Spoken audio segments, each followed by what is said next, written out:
Do you really just hold down on it like that? Yeah, it'll kick up the, Is it like no password? yeah.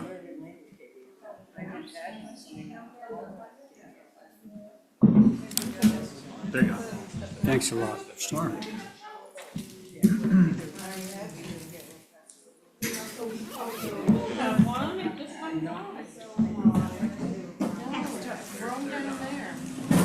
Just testing my volume. Hi, everybody.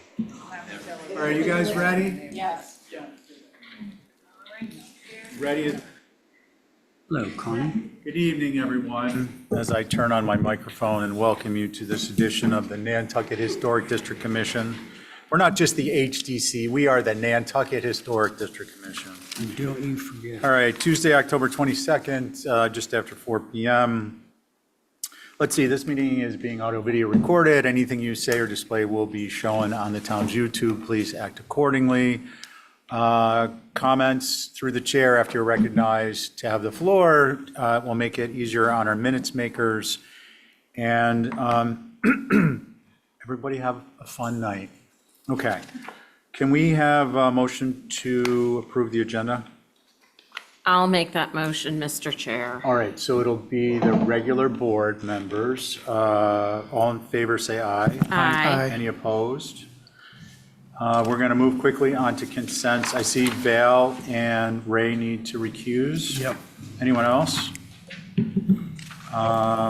Let's see, so it'll be Angus, Abby, myself, Connie, and Carrie. And do we have a motion to approve consents? So moved. On your motion, Angus? Aye. Abby? Aye. I'm an aye. Carrie? Aye. Connie? Aye. Okay, great. Moving on to consent with conditions. Does any recusals? No. Is there a motion? Motion to approve consent with conditions. All in favor, say aye. Aye. Any opposed? Carries unanimously. That brings us to old business of 10:15 from last week, 3 Pops Lane, demo move main house. Is, that's Chip, right, MCA? No, Mark. No, Mark, Why am I getting that? I don't even see Mark here. I gotta get these little call letters squared away. MCA, that would be a giveaway, huh? We're in opposition, so I'm just So we're hanging gonna hold out. off on that for the moment, we've moved so speedily through this that he may just not be with us. And Linda, you'll be here for a little while, right? No, this is the only one I have for quite a while. Well, we can't do it without the applicant, right? Right? no. Yeah. Well, let's give him 10 minutes. Can you hang? Yeah. Thanks. We appreciate your indulgence. Excuse me. We're now on to Ray. Okay, so this is 12.5 Pequot Street Garage. Michael McKay, do we have him? Or someone? Oh, my. No? No? Okay.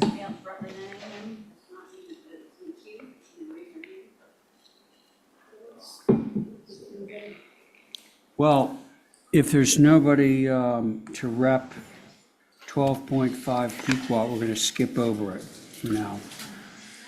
Okay, so that brings us to 13 Nancy Ann Lane. Good timing, Matt. Your board is the regular board. Your alternates, should they be needed in the future, are Carrie. On this one, oh, I'm sorry, Carrie and Connie. I really need to get lines on this.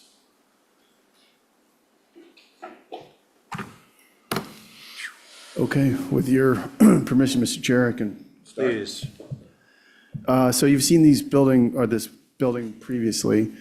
It was one larger building, but based on the feedback by the board, we've broken it up into 2 structures and also worked to simplify the massing. There was some really good feedback we received from the board, and one of the comments was, what's the architectural language of a structure like this? It's obviously a larger structure. It's in an industrial zone, former junkyard or location there in a context with a lot of existing metal-clad buildings. So it was great feedback. And so if we could scroll to the elevations, we can just talk about what the changes were. So you can see the facade of the building. This is what would face Nancy Ann, the top elevation there. So you can see that as a comparative elevation, it's a much smaller building facing the street. It is long, and it does telescope towards the back of the lot, but it is a deep lot. We've got a primary gable facing forward. It's a 7-pitch roof, which is kind of like the about as shallow as you want to go for a main mast, but it did allow us to keep the height under 30 feet. The meeting rails are intended to line up with the plate height. And then we have front porches on the facade of the building to kind of break up the verticality, if you will. The secondary additive mass has a flush shed dormer. And then if you look at the longitudinal elevation, which is along the parking area, and this is the portion of the building that telescopes towards the rear of the property, as a design partee, we basically have two gables or two primary masses, the mass that sits on Nancy Ann and then a terminating gable at the tail end of the structure. And then they're connected, there's a connector, if you will, that's recessed about, I think like 3 feet. That was another piece of feedback that the board had provided at our initial 2 reviews, was, we had, what essentially was reading as a square building with 18-inch revetments, if you will, so that the gables could express themselves. And that was a function of trying to be efficient with the building footprint. So what we've done is a projecting gable projects out about, I think, 7 feet. And then the recess, the connector on the longitudinal elevation is around 3 feet. And so the building has some expressive massing changes, if you will. As we work our way towards the rear of the structure, you can see, again, we have a much narrower elevation, if you will. I don't know if we could scroll to the next sheet, please. Again, so the rear elevation, again, not highly visible. It's set back from the road probably like 300 feet. The longitudinal elevation, that's the former interior courtyard, if you will. We do have an elevator in the building, and so we do have to create an elevator penthouse, which you can see is expressed with that projecting turret, if you will. It does not exceed the 30 feet ridge height, so it does not project beyond the building, and it was strategically placed to be, really not visible. The subsequent building that is on the agenda is about, at its closest, it's probably about 20 feet from this building. So it's a tight corridor, so I just don't think it's going to be highly visible. As far as the building materials, the siding of the building, we've just gone with straight shingles on the front masses, and then we did the vertical natural cedar as the connector piece, just to create some level of variety in terms of the finishes of the structure. We do have a cupola on this structure. We've tried, because we do have 2 buildings that are side by side, you'll see that we changed the massing language of the second building to not be a mirror image of this one. And so we wanted to create a hierarchy and so essentially make this structure the primary. And so we were mindful of, while they are 2 separate structures and they are 2 separate applications, that the buildings will be next door to each other. So we took a decent amount of time to see how those 2 structures would obviously have corresponding languages, but also not be identical twins, if you will. So, but as a composition, I think 2 buildings, side by side actually look pretty good, but obviously looking forward to comments from the board. So with that, Mr. Chair, I look forward to comments from the board. Thank you. Thank you, Matt. Appreciate it. Nicely done. Who would like to begin? I will, Val. because I looked at it earlier. As a standalone building, I think this is pretty great. However, the next application is its sister ship on the other side, and we're back to basically where we started. And in fact, these 2 buildings are, the square footage is larger than when it was one single building. The opening between structures was 28 feet before the pedestrian access, it's now 12, and it's 10 feet wider and 7'4" longer. So it hasn't reduced in scale at all, and as I said, but a building by itself, it would probably be okay. My fear is the building coming up after this is going to make it read once more as one big structure, and in fact, it's closer together. That's my comments. Thank you, Val.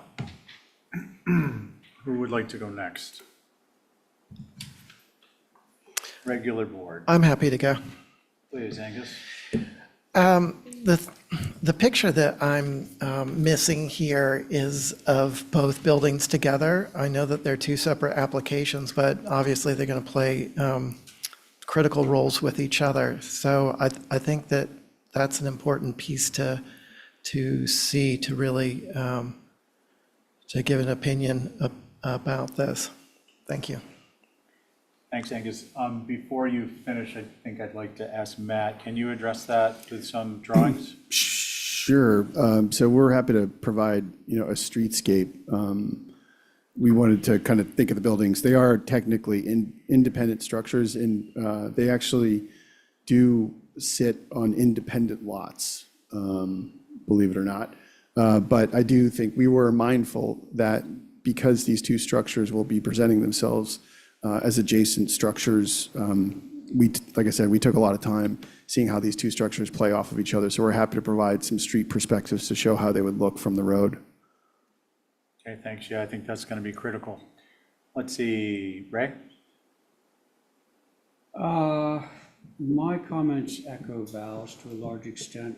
I appreciate the porches, although some of them, a lot of them honestly feel A, steep roof pitch, B, very shallow. I mean, the intent, I'm sure, is to break up the two-story mass, or what is officially a story and a half mass. It would be great if those porches were able to get deeper and sort of more in line with what we're normally approving on this board. Echo Val's concern about doubling this up on the other lot. Also, I continue to have concerns about the standing seam metal roof, particularly on the porch roofs.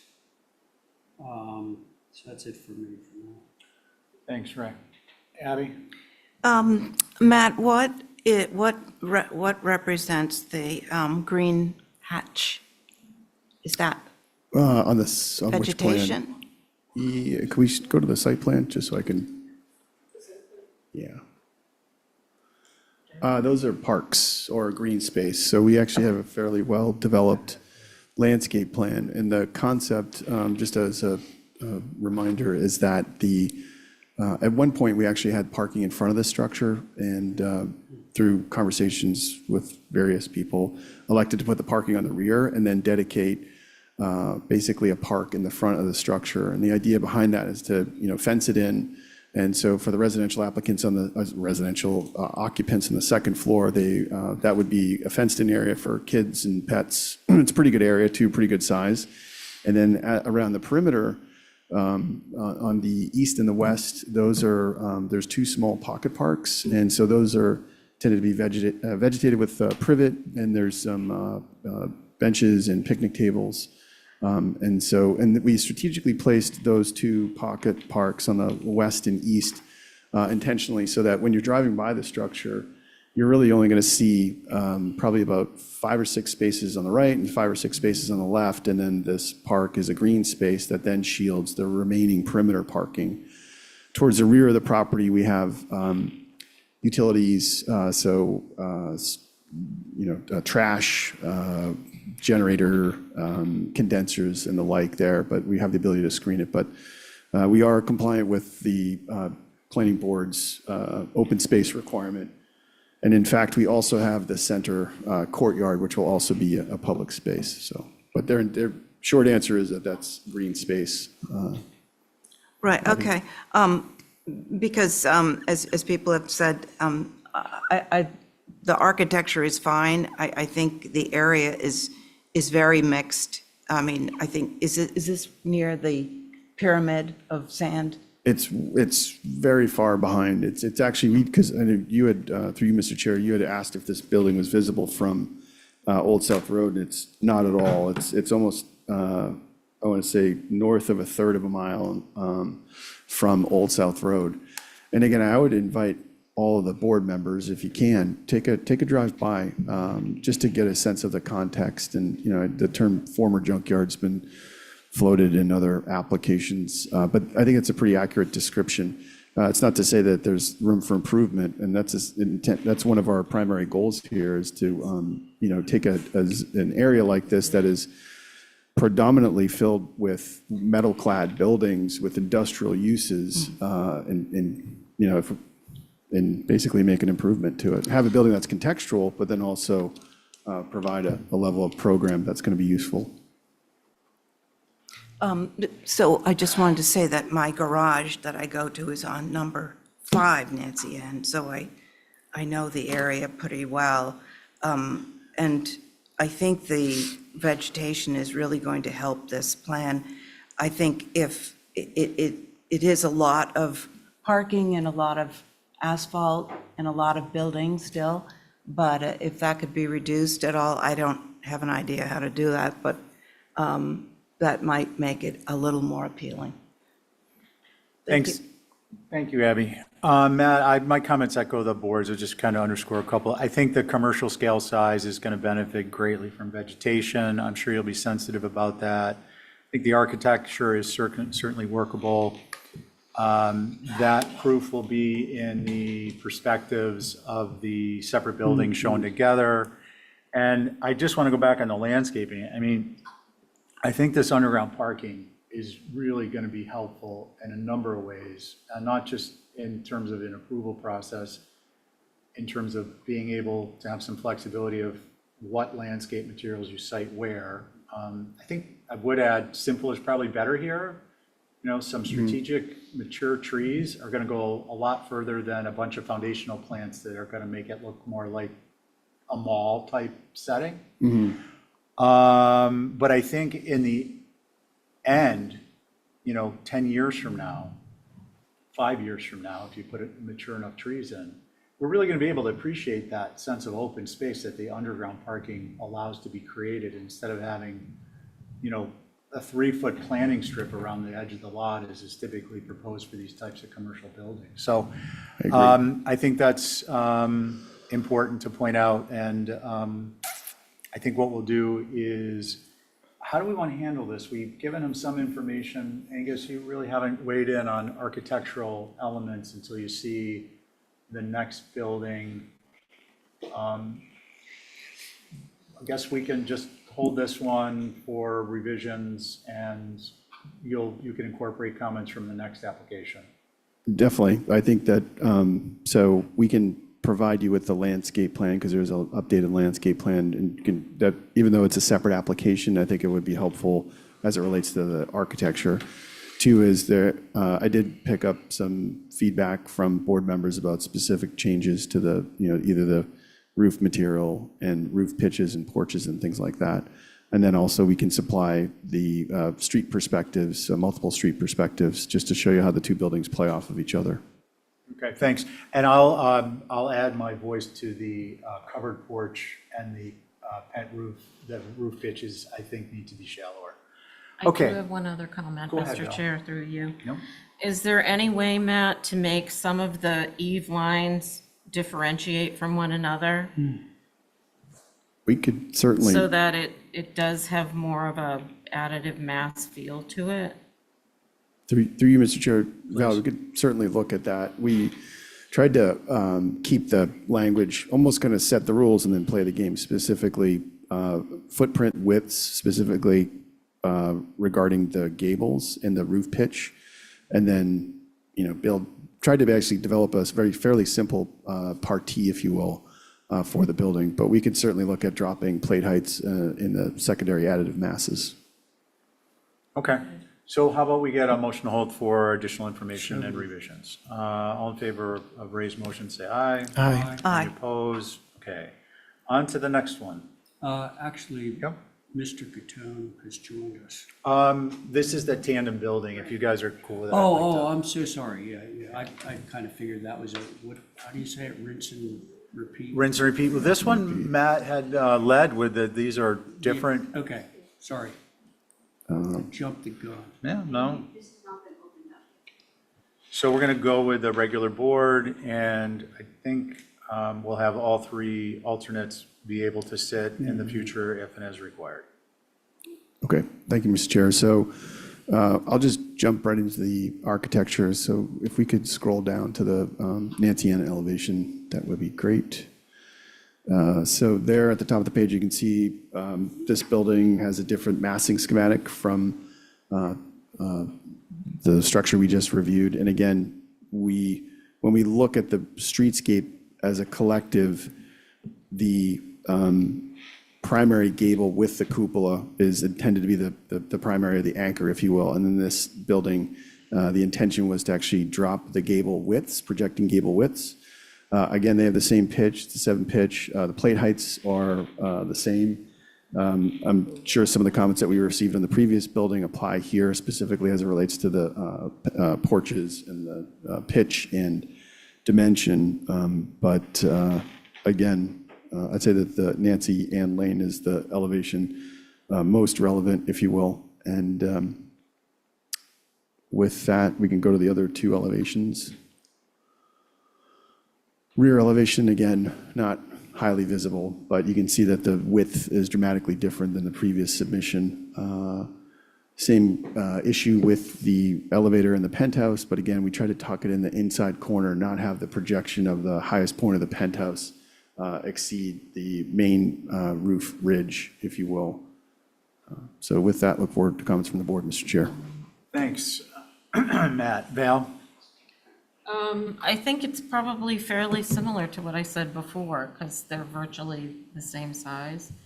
And the other one is considered, Matt, the primary, because this one has more square footage.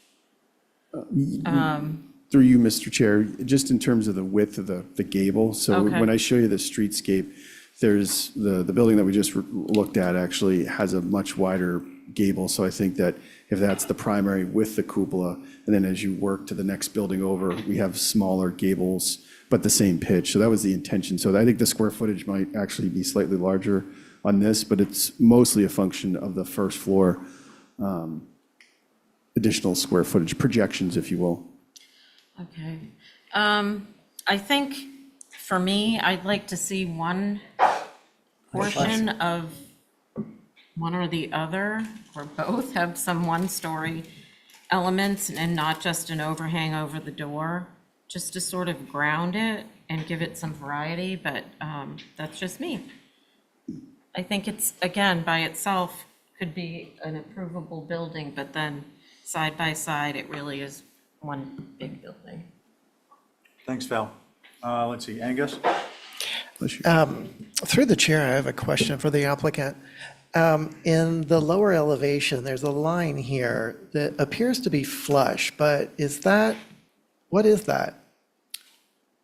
I think that is actually the projection of the adjacent building. Those, to Val's point, the first floor, those 2 projecting shed roofs are one-story elements, if I recall. So I think that side elevation, Angus, I think it might be a reflection of the previous building that you just reviewed, so.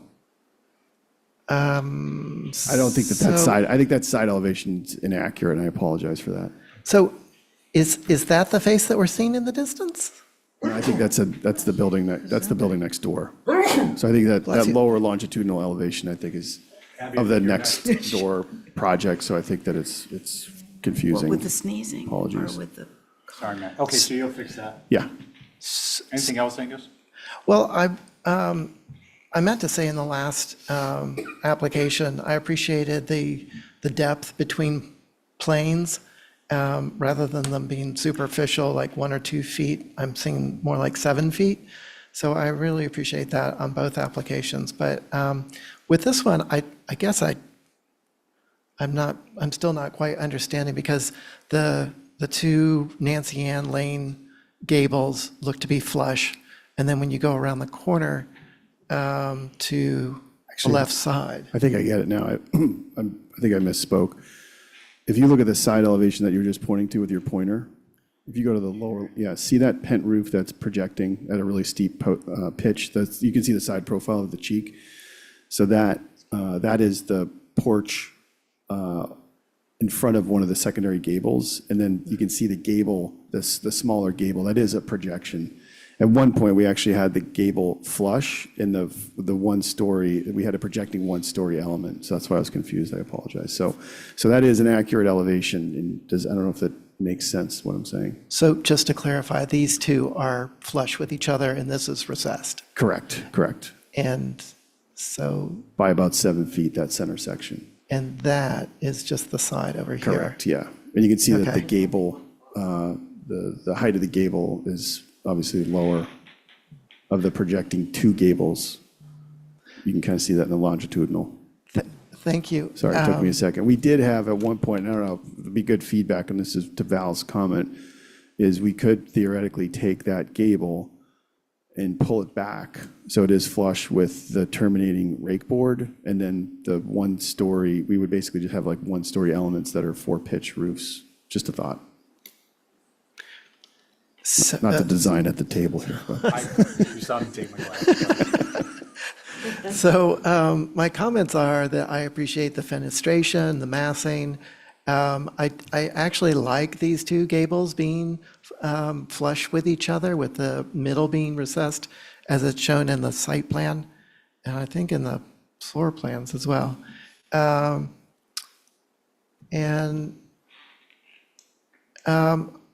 again, it would be the same issues about the standing seam roof. But overall, I feel like this would be a good presence from Nancy Ann Lane. That's all I have for now. Thanks. Thanks, Angus. Ray?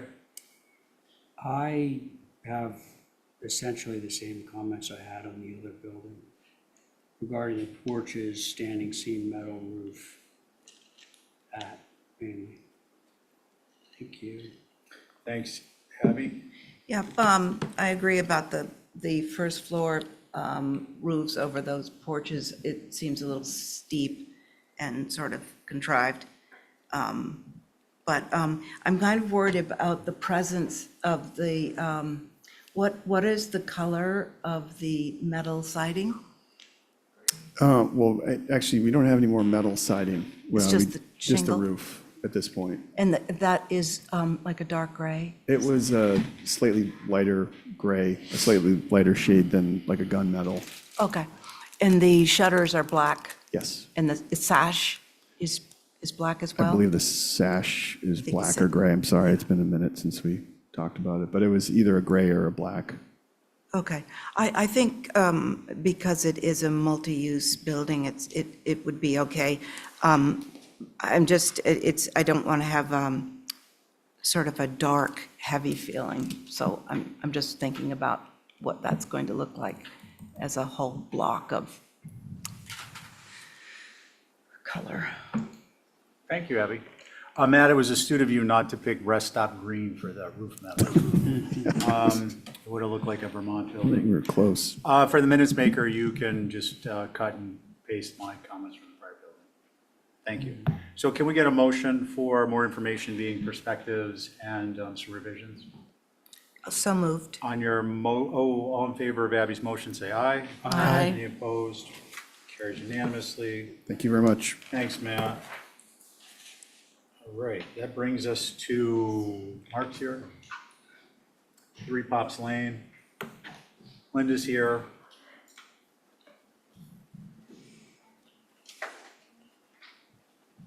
And do we see Michael McKay in the queue, just to see who's on the next one? Good evening, Mark. Good evening. You can walk us through when you see your stuff. Sure. We We were asked last week to present some additional materials to educate the board potentially on the age of the structure of the main dwelling. Neighbors had presented an argument that it might be of some age, that this building was relocated from elsewhere, but really couldn't discern of what age. Maybe this original structure had been fabricated. So we dug through the files. The best we could do, and if we scroll through this, we provided some aerial research, and yeah, here we go. If we can zoom in on these. So these might be the most useful documents, but in 38, which is the upper left-hand aerial, we discerned there was nothing there. But by 69, you can see there were 3 cottages outlined in yellow there on the right-hand side at 343 Madaket Road. And based on the permit information that we were able to pull, we believe in 93, 94 is when the structure closest to Madaket Road was relocated to what is now 3 Pops Lane. And the next shot, or next slide, excuse me, just confirms there was nothing on the site in 85. But by 94, we see actually the site is under construction, which confirms the date at which that structure had been relocated to that site. We struggled a little bit to try to identify the construction, but we believe the original construction versus what's on file with the town at 94 might be closer to 68, 69, when those structures were built closer on the adjacent lot, and then they were relocated. And then in 94, 95 is when Neil Parent provided plans, which we did discover, we had actually in the file, where he doubled the size of the cottage at that time, filed in 93 actually, and altered all the fenestration throughout the original portion based on his plans that we have here, which are consistent with the conditions out in the field now. So it does appear that a portion of the building is maybe 25 years older than we thought, dating to late 60s, was then heavily altered in 93, 94, and then doubled in size at that same time as well. There is some additional information we provided, there's not a guarantee, as we know how these things work, that we have an individual who is interested actually in taking both the primary dwelling and the secondary dwelling on the property. We provide a little bit of their information here, just so, they're a real person out there, a local year-round individual who would like to reuse these homes. So this would, as I think I stated last week, would become the 3rd incarnation of this structure on another property on the island. So the applicant is still interested in a demo, just in case this completely falls apart for some reason, or no one else is interested in taking the structure, that they don't lose the opportunity to redevelop the lot to suit their needs. But they are hopeful, as are this individual, that the structure will be recycled. Thank you. Thank you, Mark. Holly? Thank you, Mr. Chair. So for the record, there is an HDC survey on file for this structure from when it was at 343 Madaket Road. There's actually one that still exists. And then this is the subject structure, circa 1940. And looking at the information, it's also called the Taylor House, and more than likely it was built by George Elmore Taylor, who lived between 1907 and 1992. And it was moved in 1994 by Jean Moran. There's an ZBA information on file. Appreciate the 38, 69, 85, and 94 aerials. I actually did find on the town's aerial, the 1940 aerial, that it's there, which I believe I emailed to the board. And also on the 57 aerials, which are also available from town on NHA's website. You can see it when you zoom in. So that shows that the copy of the 1994 COA confirms that it had moved to this location. And it's clear this dwelling was built by Mr. Taylor in around the 1940s, possibly even sooner, as there were other buildings in this area that he built. The dwelling should stay in Madaket. However, knowing that there is a want for this dwelling, it should be moved off only and not a demolition. It would be a shame to lose this mid-century architecture, which is prevalent in Madaket. And regardless on where it gets moved to, it will still be contributing towards the local and national historic district. So those are my comments, Mr. Chair. And I wanted to also mention that we do had abutters that are concerned with this application. Thank you. Okay, thanks, Ally. Before we move on, could we, does anyone have any questions for either Mark or Holly? Okay. Mickey, you guys got anything on this? Okay. Abutters, why don't we go ahead and hear abutters? Okay. Please identify well, is it, I don't want to say just Linda in that way, but is it just Linda? No, there's a couple Online? they want to speak, they don't say. Okay, so if you're They were online trying to and you leave want it to up to speak, me, please sort of. raise your hand and we'll recognize you after Linda Williams, who's in the room. All right, Go ahead, Linda. I have had conversations, I represent the closest abutter. A lot of their objections is for the proposed, but they were concerned about the house. I provided Holly with the title changes when Jean Moran sold it to Greg Keltz, because 343 is also my client. So I had a lot of the information beforehand anyway about where Keltz's house came from and where Jean Moran's house went. So when she sold the house to the lot to Greg Keltz in 1994, she picked up the house and moved it over here. The 1938 aerial does show this house. I went over it with Holly. I provided Holly with a lot of the information she just gave you. It went all the way back to Millie Taylor, Elmore Taylor. There are other people of Dunhams and everything else involved with this property. It's got quite a history. And if you look at the old deeds, you still have on these old deeds from 1920s, 1910, a life right to Madaket Millie's family. So there's a lot of history on 343 Madaket, which still is in existence because the life right expired with Madaket Millie's death, but there's still some issues with that house. So when Jean moved it over there, obviously other things were done to it so it could make it more livable. And the sheer massing of the thing is an appropriate house for Hither Creek, unlike what is being presented, but that's not before you tonight. So they're much more concerned with what's happening. But I do agree with Holly, there was no way to know if part of it, given the shape of it, and I'm working at 35 Tennessee, part of that was one of the cottages that came off of Smith's Point. And given the shape of this thing, it looks like perhaps part of it, at least probably the southeast part of it, is one of the cottages that was taken off of Smith's Point. The old 1938 aerials show quite a few of these small sort of fishing shacks out on Smith's Point. And there are pieces of them all over Old Madaket, and this is Old Madaket, so it's kind of an interesting structure. But in either way, it should remain in Madaket, but if it can't remain in Madaket, it shouldn't be demolished, it should be moved. So as I say, we'll be back for more concerns about what's being proposed, but it is a lot older. It's headed up to 80 or 90 years old, minimum, and it shouldn't be demolished. Okay, thank you, Linda.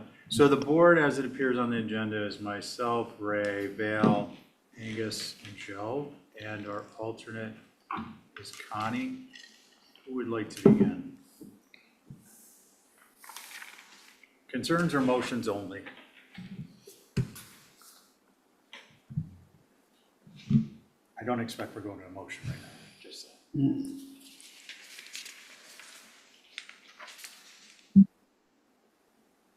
Boy, yeah, I know. I can go. Right. I mean, the fact that Mark has sort of offered up the move off as a possibility, I'd like to, try that out. Okay.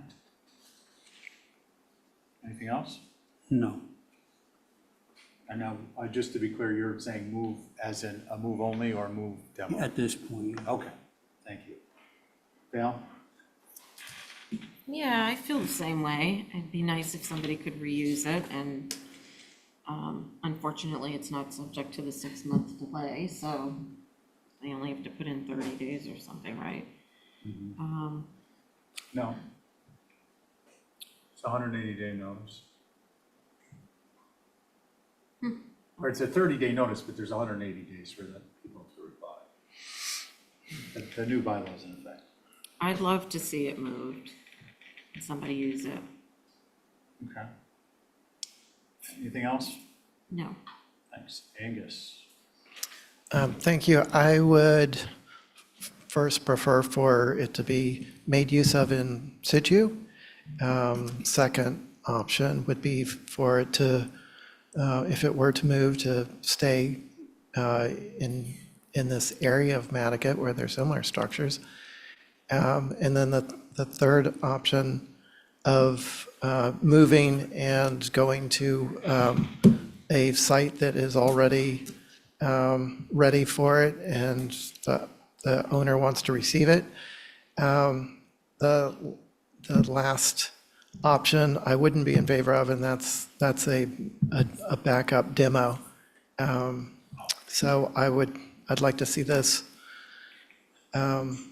moved if it's no longer going to be in this spot rather than demoed.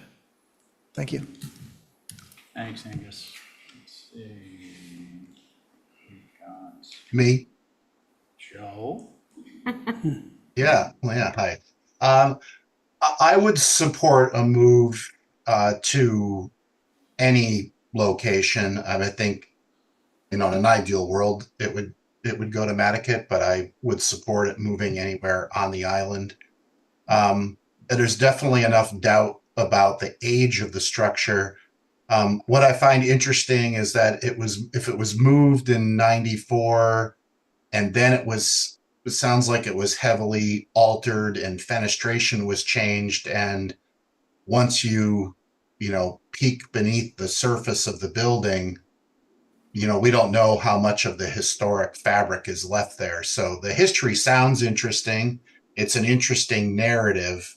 I would need more physical information to weigh in on a demo, of which we don't have tonight, but I would be open to being convinced that the historic fabric is no longer intact, which in my recollection is in keeping with other applications that the HDC has reviewed. They've approved a demo with evidence provided that the historic fabric is no longer there, or it's altered so much that it's no longer present, and therefore not worth keeping.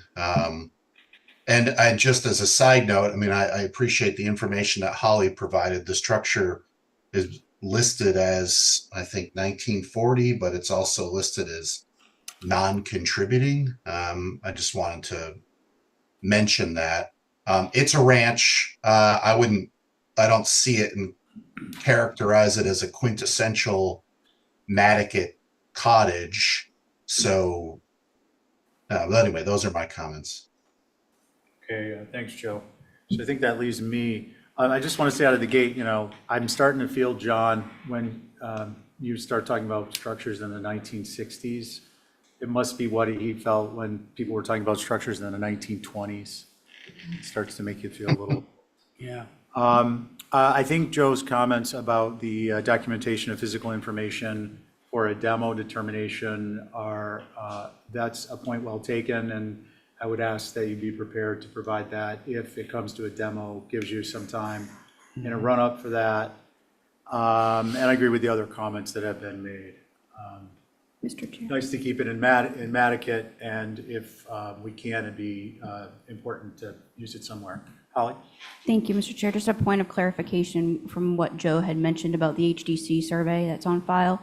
That effort was done in 88, 89, so you'll see a lot of non-contributing structures for structures that are contributing, because remember, our National Historic Landmark designation got extended in 2012 to up to 1975, so this structure is contributing towards the local National Historic District. Thanks, Joe. Thanks, Mr. Okay, Chair. thanks, Holly. Okay, would we like to make a motion, please?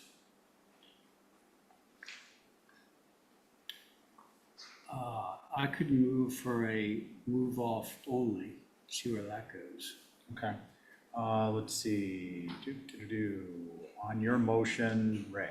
Aye. Joe, Hi. Dale, Aye. Angus, Aye. and I'm an aye. All right, Mark, see what happens. All right, thank you. Now, is Michael McKay available? Yeah, Anyone up keep there? first.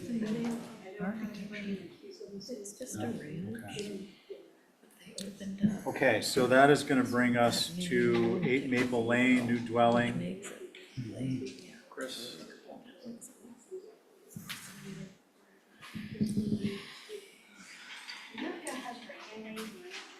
Mirka? Mirka does? Hello, good evening. I was hoping, and I'm sorry to try to be there in present at the beginning. I have little travel restraint and I will be only available to 5:15 today. And I was hoping if there's any chance I could be heard prior, because then I will be on the boat in the car. Mirka, which one are you? I am number 7, the 10 Silver Street. Okay, so it's not a big jump. Well, Chris is here now, so obviously Of course. that one. Does anyone have any, this would be like a once in a year we award this Yeah. type of a thing, unless it's a medical emergency. Yeah, Does anyone have any concerns with that? no. Anyone in the audience? Okay. Yeah, appreciate Mirka, Thank you. we'll move you up after this one. Thank Let's see. Good evening. Hi, everyone. How are you? Good evening. Evening. Where are we? Go ahead.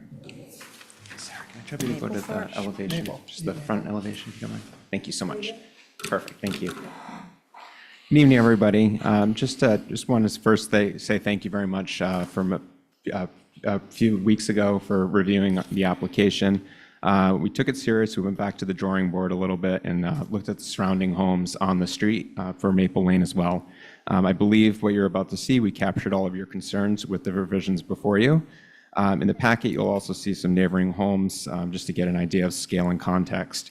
Our goal is certainly not to overwhelm the lot in view and try to be on the smaller side of some of the other homes on the street. To recap, this is a new street that's off of Rugged Road. I figured I would just go through the initial concerns from the board and just how we addressed each individual. Ray, you didn't have any concerns, so thank you. Abby, your main concern was the left-hand mass overwhelming the building. If we could drop that a few feet, it also was a little too it was a little too close to the front and too flush to the front. If it could be pulled back a little bit, it will read more as additive massing and adding a chimney. So what we did to address those was we first reduced actually the overall length of the left massing of 18 inches, which also reduced the dormer width.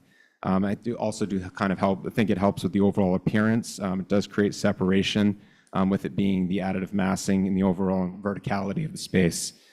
We reduced the height of the additive massing to create 3 feet of separation between the main ridge and the additive massing as well. We added a brick chimney that's going to be in the back. Just as a side note, the sidewalk in this subdivision is brick, so we thought that would be a nice play with that. And then we pushed the left massing as well back 2 feet from the main mass. Angus, your concerns were the same, but more certainly with the keeping with Nantucket in mind, the 2 ridge lines meeting, so to make sure we created that separation, which I hope we did. One of your main comments was the flush dormer being softened with the extension of maybe a porch coming across the front, which is what we are showing here. and also the concern with the two front doors matching. This isn't we'll call it a spec house. So this is probably the one thing we didn't overly address. We have a 3/4 and a half now on the front doors. That's just from the homeowner was hoping that we could get some light into that front. If not, not the end of the world, but that was a request on her end. We also reduced the plate height on the shed dormer on the front to push it a little lower on the roof line as well. Connie, you had agreed with everything that had been mentioned, specifically with the chimney, so hopefully we addressed those comments. Stephen, I think you had basically the same most of the same comments. I think your other concern was the right massing and just let me make sure I get this correct, was just being a little bit too low slung. So a few ways that we hopefully address that is, one, we did reduce the overall length on the right. I added a little bit of a lattice feature. I thought it might break up the wall, the fenestration on the wall itself. And then we actually raised the roof pitch a little bit more to hopefully read it to be a little bit more in line with the rest of the dwelling. I believe, and also on the right elevation, we reduced the plate height as well on all the dormers to just read appropriately. In closing, I do appreciate the suggestions from the board. It certainly looks more visibly pleasing. There are a few houses on the road which I do think have closer ridge lines with the additive massing, so I'm hoping the changes above meet your needs and expectations. And thank you, and look forward to your comments. Great, thank you. So myself, Ray, Angus, Abby, and Connie. Any concerns? I just have one. Abby? I appreciate the changes. My only concern is that I think the left-hand side still overwhelms a bit. And I was wondering if that hip roof you have on the first floor could wrap around and be a porch. I don't know if you have the room, but I think that would make it sit better and not look so much like it's growing out of the first floor. But that's my only concern. Thanks, Abby. And maybe the chimney has to be a little taller so that doesn't catch fire. Oh, I'm sorry. Yeah, that should be 3 feet. I apologize. Yeah. You'll run into getting that. Yeah, that wouldn't be good. Anyone else with concerns? I can go. So, so playing off of Abby's comments, on the left side, that hip, I think, calls attention to the intersection of the flush dormer and then sort of competes with the other elements that are happening on the facade. So I appreciate the stepped massing there and the porch roof coming across underneath the dormer windows. But I would prefer to see that go all the way instead of hipping back and exposing that part of the flush dormer. In that same elevation, the southeast elevation, the chimney is missing on the right side of the building in that gable. And the front door is still an issue to be glass. I think there could be a transom or maybe a small 6-light or something, but it's still uncharacteristic for a front door. It's reading more like a French door rather than a front door. So I'd recommend panels or something other than 3/4 glass. Thank you. Thanks, Angus. Let's see, Ray? I continue not to have any issues with this. Connie? I guess my only concern is and it's the rear, so I guess it's not visible, is those two doors just seem to confuse me, but it's in the back, so other than raising that chimney, I don't have anything else. Thank you. Okay, thanks. So I would agree the extension to the secondary mass on the southeast on the left side, just bring that out to a shed roof versus having it be a hip. You addressed my issue with the right side, thank you. I do believe that chimney is around the back, right, Chris? It is. Okay, so that won't show on the right, but that won't be visible in any event, will it? It won't. No, it's in the back of the property. Okay, so for me, it's basically address that roof mass, minor modification. And thoughts, why don't we get some feedback from you on that front door, so maybe we can move this thing along? Yeah, no, and on the front door, we're happy to do, and I don't know if this is, and I apologize if this is uncharacteristic. Are you able to do a 6-panel with the top two Yeah. of the Yeah. panels be light? Yeah.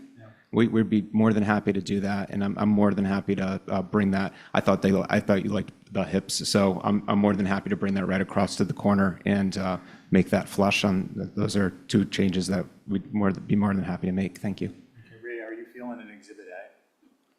Yeah, I could draw an exhibit A. Okay, so just to clarify, the Exhibit A would, subject to approval, be on the southeast elevation to extend the leftmost hip into a closed shed and extend the chimney up to meet code and change the front door to a 6-panel with the 2 top panels being glass. Happy to make those changes. Oh, and change the shower wrap to a typical board. Okay, And yeah. add the chimney to the elevation where It's in the right place, it's just got. Yeah. Okay. Hang on, the shower thing, you're just- saying to get rid of the not little there. lattice piece at the top there? Yeah, it's just Just gonna go boards all the way up? Yeah. Yeah, that- Okay, so my motion would be to approve this as per Exhibit A to be drafted by Ray. just as long as it's on that. Let's see, we're. Do Joe, no, Connie. Joe, and Carrie are alternates. All in favor, say aye. Aye. Any opposed? Carries. Thank you very much, everyone. Have a great night. Thanks. So, can you show me the hip roof part? And can, let's see, Bill, are you gonna hold off on Old North Yes, sorry. for this evening or for a little while? For the next 2 new business, she can't be here, so. Okay. I'll sign it up again, sorry. Okay, that's fine. So that brings us to 6B Arrowhead Drive. Yeah? I'm sorry, Stephen. Oh, Mirka, I'm so sorry. Out of sight, out of mind. I'm so Like a sorry. goldfish. Go ahead. And if I can maybe, actually, I might not need to represent, it's pretty straightforward, hopefully. If not, I can always jump in. But you might remember me, I was with you talking about this project 2 weeks ago. And I guess the biggest concern was the parking. And as you can remember, I had a 2 by-side parking. Right now, it would be just one parallel parking for one compact and one big regular size car. If whoever is in charge of the screen, that you can kind of see the parking part on a on a tab on a side plan. On the side plan, if you can see, scroll, okay, a little bit more, so we can see the top of the plan. Perfect. So as you can see, the parking is right now just one single curb cut with the parallel parking, which would be for 2 cars. So we extended, tried to squeeze it as you were correct. It would fit one compact car and one regular car. The other request to do more lawn in the front of the house. So I practically just added little picket fence type 2. With the garden in front of it, so you can have a nice view of the house with the lawn. The material was changed to the brick as well. So that was the main change. And then if we look at the cross section, that I kind of work with the grade to make sure I get to the bottom of the front door entry. So if we are able to zoom to the cross section, you can see that by sloping the driveway parking, we were able to shorten the wall on the top of the parking. And it's practically just only wall in that area, which would be the part, which is between the parking and the backyard, which would be approximately 30 inches of the height. But again, if you do had a chance to take a look at the cross section, you can see how that's illustrates with the grading. So that's the next page. So that's just the only that little triangle to kind of help maybe that parking and cars. I think that's all the concern which were mostly raised. And then the other side, the right side of the property, we illustrated, bigger row of trees. So now we just will do regular, just smaller privet hedge. Just which can be between 8 to 10 feet high, but it's more appropriate, I guess, for the neighborhood. Okay, Mirka, thanks. I just want to clarify something. The agenda indicates Val. However, your notes indicate Carrie and Connie. No. Oh, yeah, Joe, Carrie, Connie, Angus, and myself. Correct. Is that your recollection too, Mirka? I believe so. I don't remember if Val was there 2 weeks ago. Yeah, I don't think I was on this. Yeah, let me- I don't think so. I don't believe so. Okay, let me take this a different way. Connie, Carrie, Joe, and Angus, do any of you recall not being on this? Oh, I Okay, so it'll be me, Connie, Angus, Carrie, and Joe. Okay, Holly? Thank you, Mr. Chair. So for the record, this is an infill within the fish lot subdivision within the OHD. Appreciate the changes to the driveway and walkway. Thank you, America. The front yard along the street is more in keeping with the character of the historic neighborhood. I'm still concerned with the hard impervious surfaces at the end down with the Goshen stone and steppers at the end of the, bottom of the hill, if you will. I do know, and I got my other hat on, that this is in 2% of our FEMA flood area, so just wanted to bring that to the attention, of the applicant on, and hopefully the owner of having all that impervious. But as far as what's visible from the public way, I think this is much in keeping and very typical of having brick and stacked parking spaces. So I have no concern other than that. Thank you. Thanks, Holly. And if I quickly just actually follow up Holly's comment, if you do to the site plan, I changed the lower patio, Goshen trim infill with the gravel, just to kind of allow for more penetration of the water. That would be the lower, right, Holly? You were referring to the bottom patio. Thanks, Mirka. Mickey, you guys got anything? Yeah, thank you. So this is Mickey Rowland. I'm representing the Historic Structures Advisory Group, which is myself, Jason Finger, Mary Bergman, Marcia Fader, Sandy Kendall, and Diane Coombs. And we also greatly appreciate Mirka changing the parking to stacked parking front and back. That's a big improvement. But however, the current plan shows that the parking is kind of splayed out toward the street rather wide at the front. We think that could be narrower at the street side of that driveway and just go straight back without it tapering. The shower, the outdoor shower is going to be pretty visible. It's like halfway down the side of the building. If that could move back further, that would be appreciated. And then the only other comment is the retaining wall that's required to support or raise the grade at the back of the parking. If the parking could slope a little bit more and reduce the height of that retaining wall, that would be an improvement also. Thank you. Thanks, Mickey. Who'd like to begin? Concerns? I'm happy to start. Angus? I echo the comments that have already been made from Mickey and Holly. I appreciate the front yard and the just landscaped for the entirety of the facade and going to the single stacked drive. I would appreciate seeing that narrow down a couple of feet. It's showing 19 feet. I'm not sure exactly what it is once you sort of get onto the property.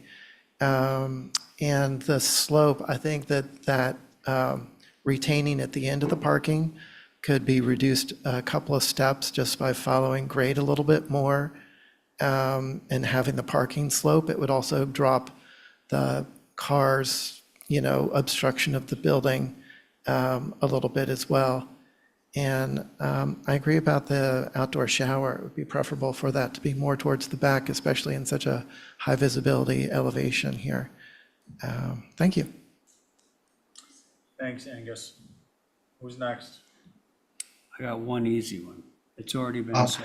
Ray, you're not on this one. Oh, I'm so sorry. Sorry. Yeah, that's incorrect. That's incorrect, okay. Yeah. But we'll certainly listen to your comments. I can, this is Joe Joe? speaking. I could go. Go ahead, Joe. Well, I mean, I thought that this has changed quite a bit from the original submission, and I thought even the original submission, keeping that larger tree, had some merit, and it feels like it's only improved. I'm happy to see the stacked parking, and if the result of that stacked parking is this, what I would consider to be a pretty minimum height retaining wall, I don't have any issues with this application, and I think it's appropriate. Thanks, Joe. Let's see, Carrie? Yeah, I sort of echo everything that others have said, but I do just question the location of that retaining wall and the privet directly on top of it. So, the privet's either on the outside of the retaining wall or the inside of the retaining wall. And if we had a choice, I'd say put it on the outside of the retaining wall. That's it. Thank you. Connie?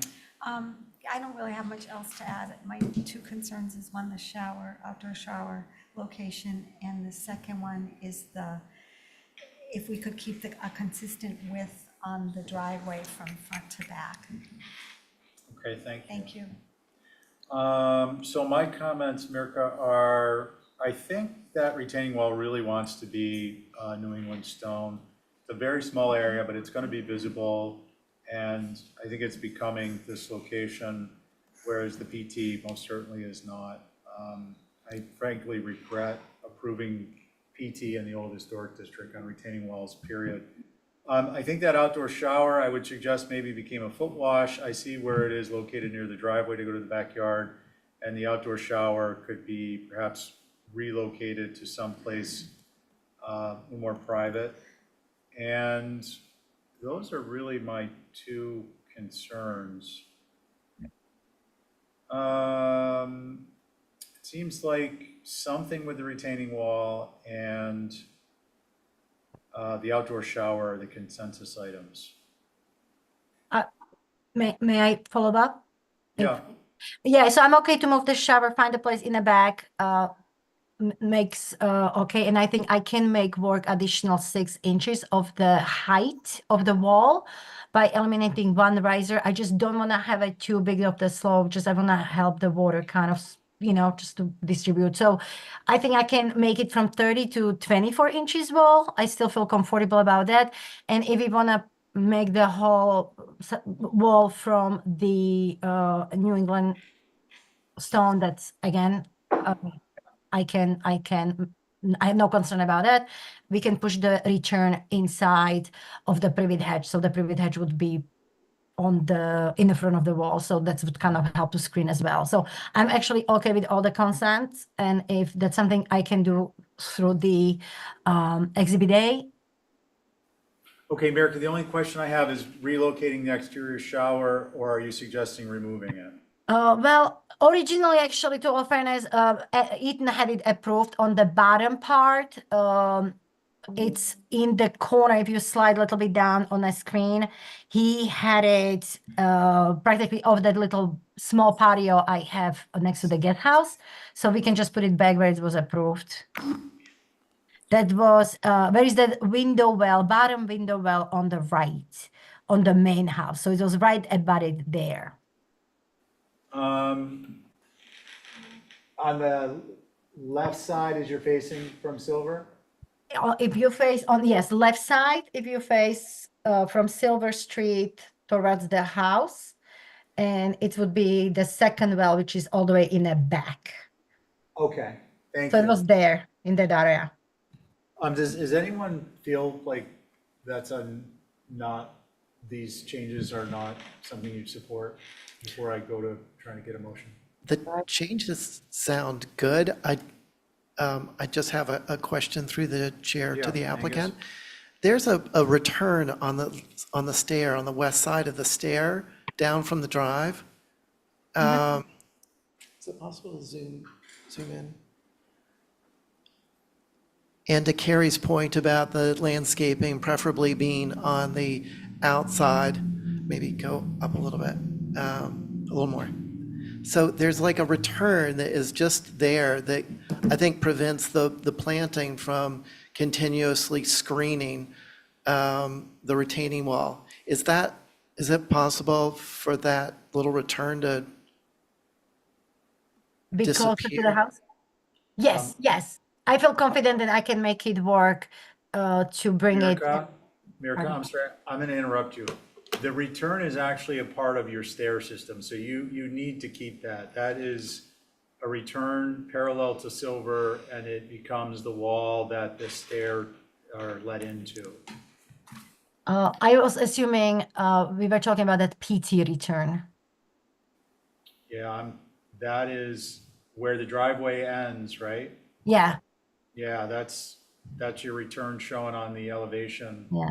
So if I narrow the driveway extra 9 to 12 inches, it will be really tight, but I can practically push that wall closer to the edge of the driveway and keep the privet along the property line. It's this little return.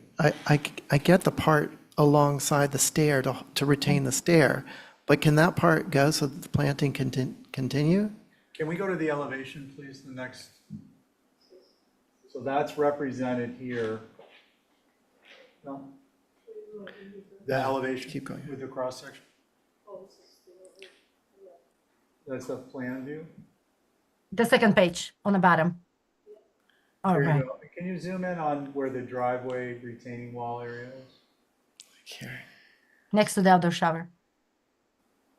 I think the plants, they're showing plants homogeneous, but they change up at the house. And then you don't see them here where the shower is. But if I'm understanding this correctly, Angus and Mirka, you can't see what I'm pointing at, but the return, which is to the left of the shower, is here. And so that can't go away. It might be, I don't think it can be moved in because the parking area for the smaller vehicle is there. So I just want to, I'm not one way or the other on the design. I just want to make sure we identify it because otherwise there'll be a problem later on when either this gets built and it doesn't match what we all were thinking or so on and so forth. All right, sorry to labor the point, but I'm seeing the planting all along the perimeter in the plan, and then in this elevation or section, I'm seeing it along the lower part and then on top of the wall, but I'm not seeing anything going sort of front to back. Mirka, can you address the fact that in this elevation, the plant material is not what's reflected? It's not a dramatic change, but it's not what's reflected in plan view. That's correct. I omitted the hedge. Practically, this kind of shows the hedge in a back on the right side of the property. I omitted the hedge from this view just so you can see the grading better and the house better. So I just didn't illustrate the hedge itself. Okay, thank you for clarifying. So the plant material is shown as the plan is what is proposed, not what's shown in the elevation. Yeah, Okay, that's correct. Angus? Okay, so that was only my concern, was the screening of that retaining wall. But the shower moving around to where Mirka described it and that retaining wall getting lower, all that sounds good to me. Okay, so it seems like we're at New England stone wall, top of wall 24-inch, relocate the exterior shower to the previous location, and screen the retaining wall. Consistent driveway. Pardon me?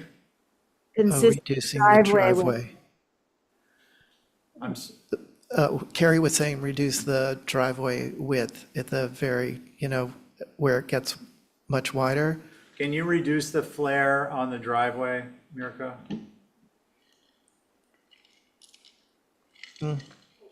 You're muted. Pardon, thank you. 19 feet is the bare zoning compliance. I already feel it's so narrow, but sure, I can go I can reduce the flare to like, uh, I, I guess to 17 and a half would, I just want to make sure it's like very tight. I just want to make, and the street itself, it's tight. So I just want to make sure you can actually take a turn in and out comfortable without get stuck. So you tell me what you feel, what you. Yeah, I feel think 17 and a half sounds better than, from what I'm hearing, than 19. Okay. So we can reduce that. We'll make it work. Well, but that's on the angle. I think that the goal is the width of the driveway needs to be reduced by a couple of feet Consistent front to back. at along the regular size parking car, right? Yes. Or no? So I can narrow the driveway a foot. Well, Mirko, sorry, I'm just trying to get feedback from Carrie on this one at the moment. Yeah, sorry, I was just going with what Mickey had said, which is to create a consistent width of the driveway so it doesn't flare out along the whole property line. That way, on the near the street side, you have a little more area for planting, actually. Okay, I understand It was that. just about making it all a consistent width, whether it's 10 Thanks. feet or what. The problem with that, Carrie, is that one of the parking spaces is for 9 foot wide and one is for 7. So you're not going to be able to make it consistent because then, unless you make it the 9 foot, which is what I just suggested, is moving in at the Silver Street a couple of feet. And that will allow you to run parallel along the 9 foot wide parking space. And clearly if it's wide enough for the 9 foot, it's wide enough for the 7. But if it's a straight line, it would have to be a straight line back from, if it's more perpendicular to Silver, it's not going to be a single line. It's going to have a break in the line, Yeah, that's correct. just from the geometry of the cars.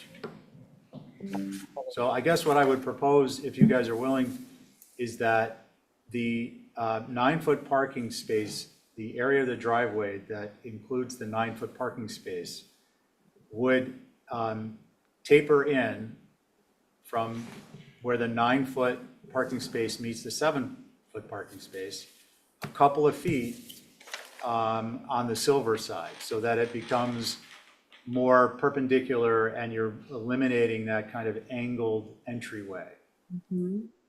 I think that was your concern, Mickey, was that angled. Yeah. So Mickey concurs. What do we want to do, folks?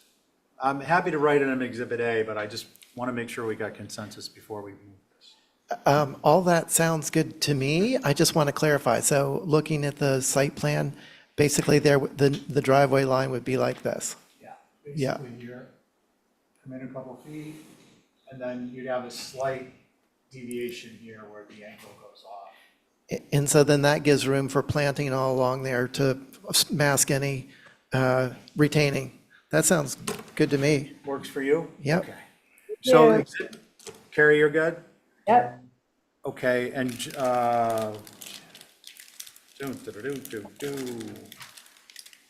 Yes, Joe. Yes. Did you want to say something? no, I support all the changes that have been discussed. Not able to see the screen visually, but I understand the intent, so I support those revisions. And Connie? Yes. And is that your motion? No. Yes. So I'll make an Exhibit A that reflects the relocation of the, let's see, the western driveway area bound and relocation of the shower. And what am I missing?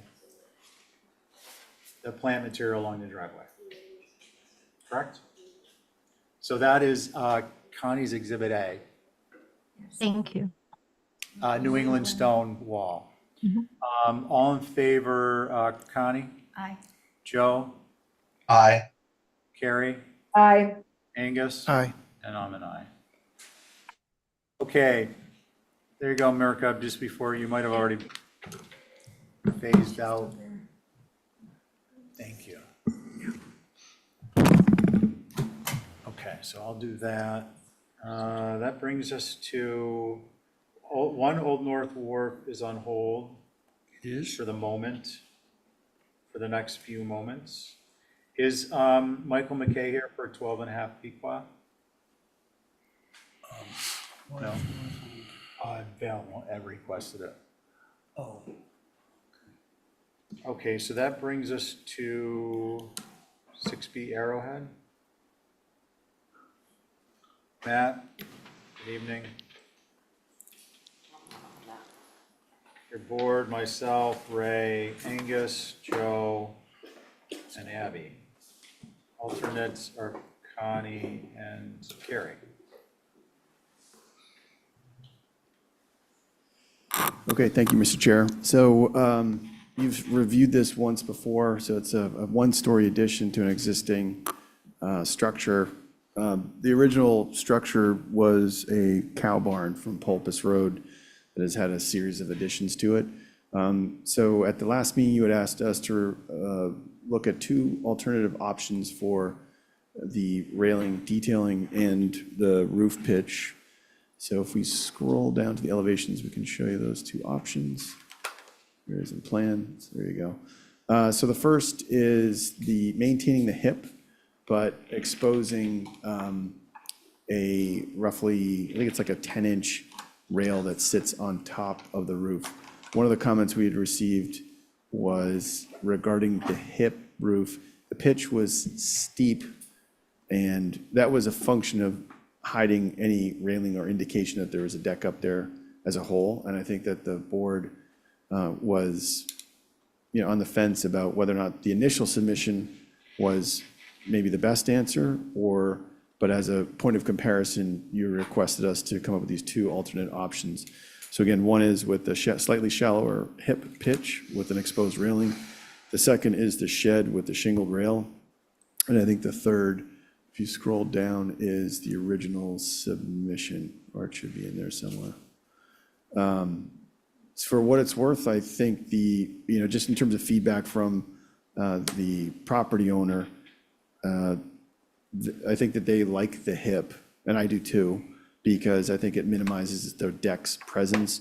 With the shed roof, I think it draws more attention to the fact that there's a deck there, and it's a bit more severe. So, again, if I had a vote, which I don't, but if I did, I would say the initial steeped pitch hip with no visible railing would be the, least, obvious, if you will. But with that, look forward to comments from the board, Mr. Chair. Thank you, Matt. Let's see, so it is again me, Ray, Angus, Joe, and Abby. Who'd like to go? Could I just clarify something? Yeah, please. What is the railing of the porch there on the top of that hip roof? It's a mahogany, and it's consisted of like a horizontal railing. There's a 4-inch gap, and then there's the assembly of the cap of the termination. And that mahogany will go like a grayed out? Yeah, it'll turn silver. Yeah, Yeah. because it won't be. Yeah, okay, I just, it does draw attention to the top of it, and those lines are going to be quite prominent. But if it grays out, it might appear as, part of the roof more. So that's my only concern, actually. Okay, thanks, Abby. Let's see, who's next? I'm happy to go. Angus? Of all of these, I would probably say the previous is my favorite, just because there isn't any railing and there isn't a high wall.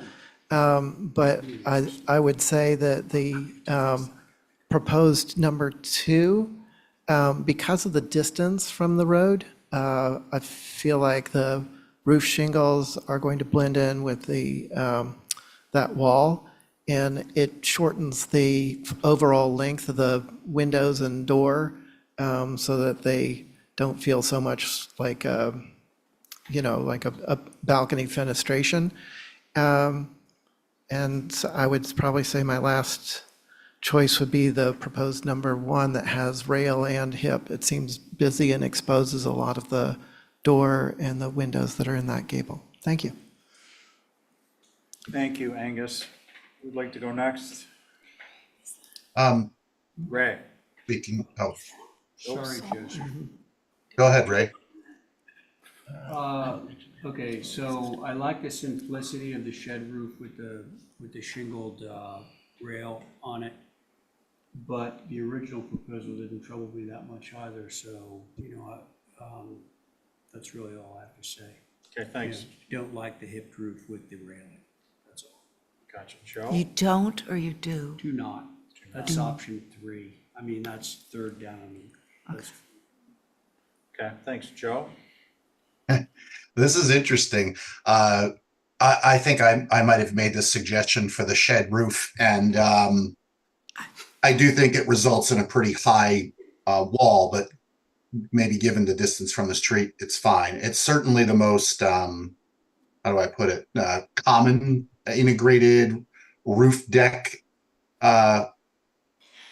approach of the 3.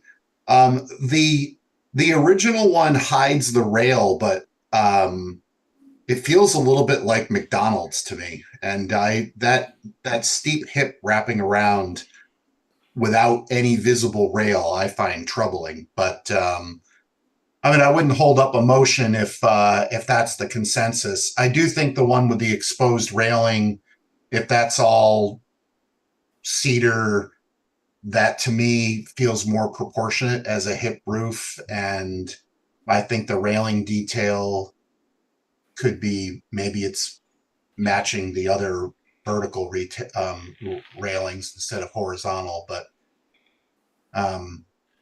my preference is, and I appreciate the options, Matt, is either the shed one or the lowered hip with the exposed railing. So I don't know if you have consensus on that. I could go either way. Okay, thank you. Got Abby, I think that's me. Yeah, I'm kind of with Joe on this one. Matt, the solar ready on the main roof, that's just not on the application, all right? No, that was approved separately. Yeah. Okay, what would we like to do? I'm happy to make a motion for option 2 that shows the shed roof with the shingled wall balcony Okay, as proposed. let's see, on your motion, Aye. Joe, Aye. Ray, Aye. Abby, I'll go along with it. and I'll go along with it. Thank you. All right, 26 Pacamo's up. Ray's going to chair this one. I'm going to stand down on both 26 Pacamo to do a couple other quick things. Okay. Thank you. Connie, you ready to sit in on this? Let's see. Where's Do we have the pizza? rep on this? Yes, I'm Chris Heimer, I'm here Oh, hi. in person. Hi, sorry, yeah, how you doing? Okay, so, since Steven stepped down, I'm chairing. Val Oliver, this is for both of them, myself, Val Oliver, Angus, Abby, and Connie, okay? So, why don't you tell us what you've done?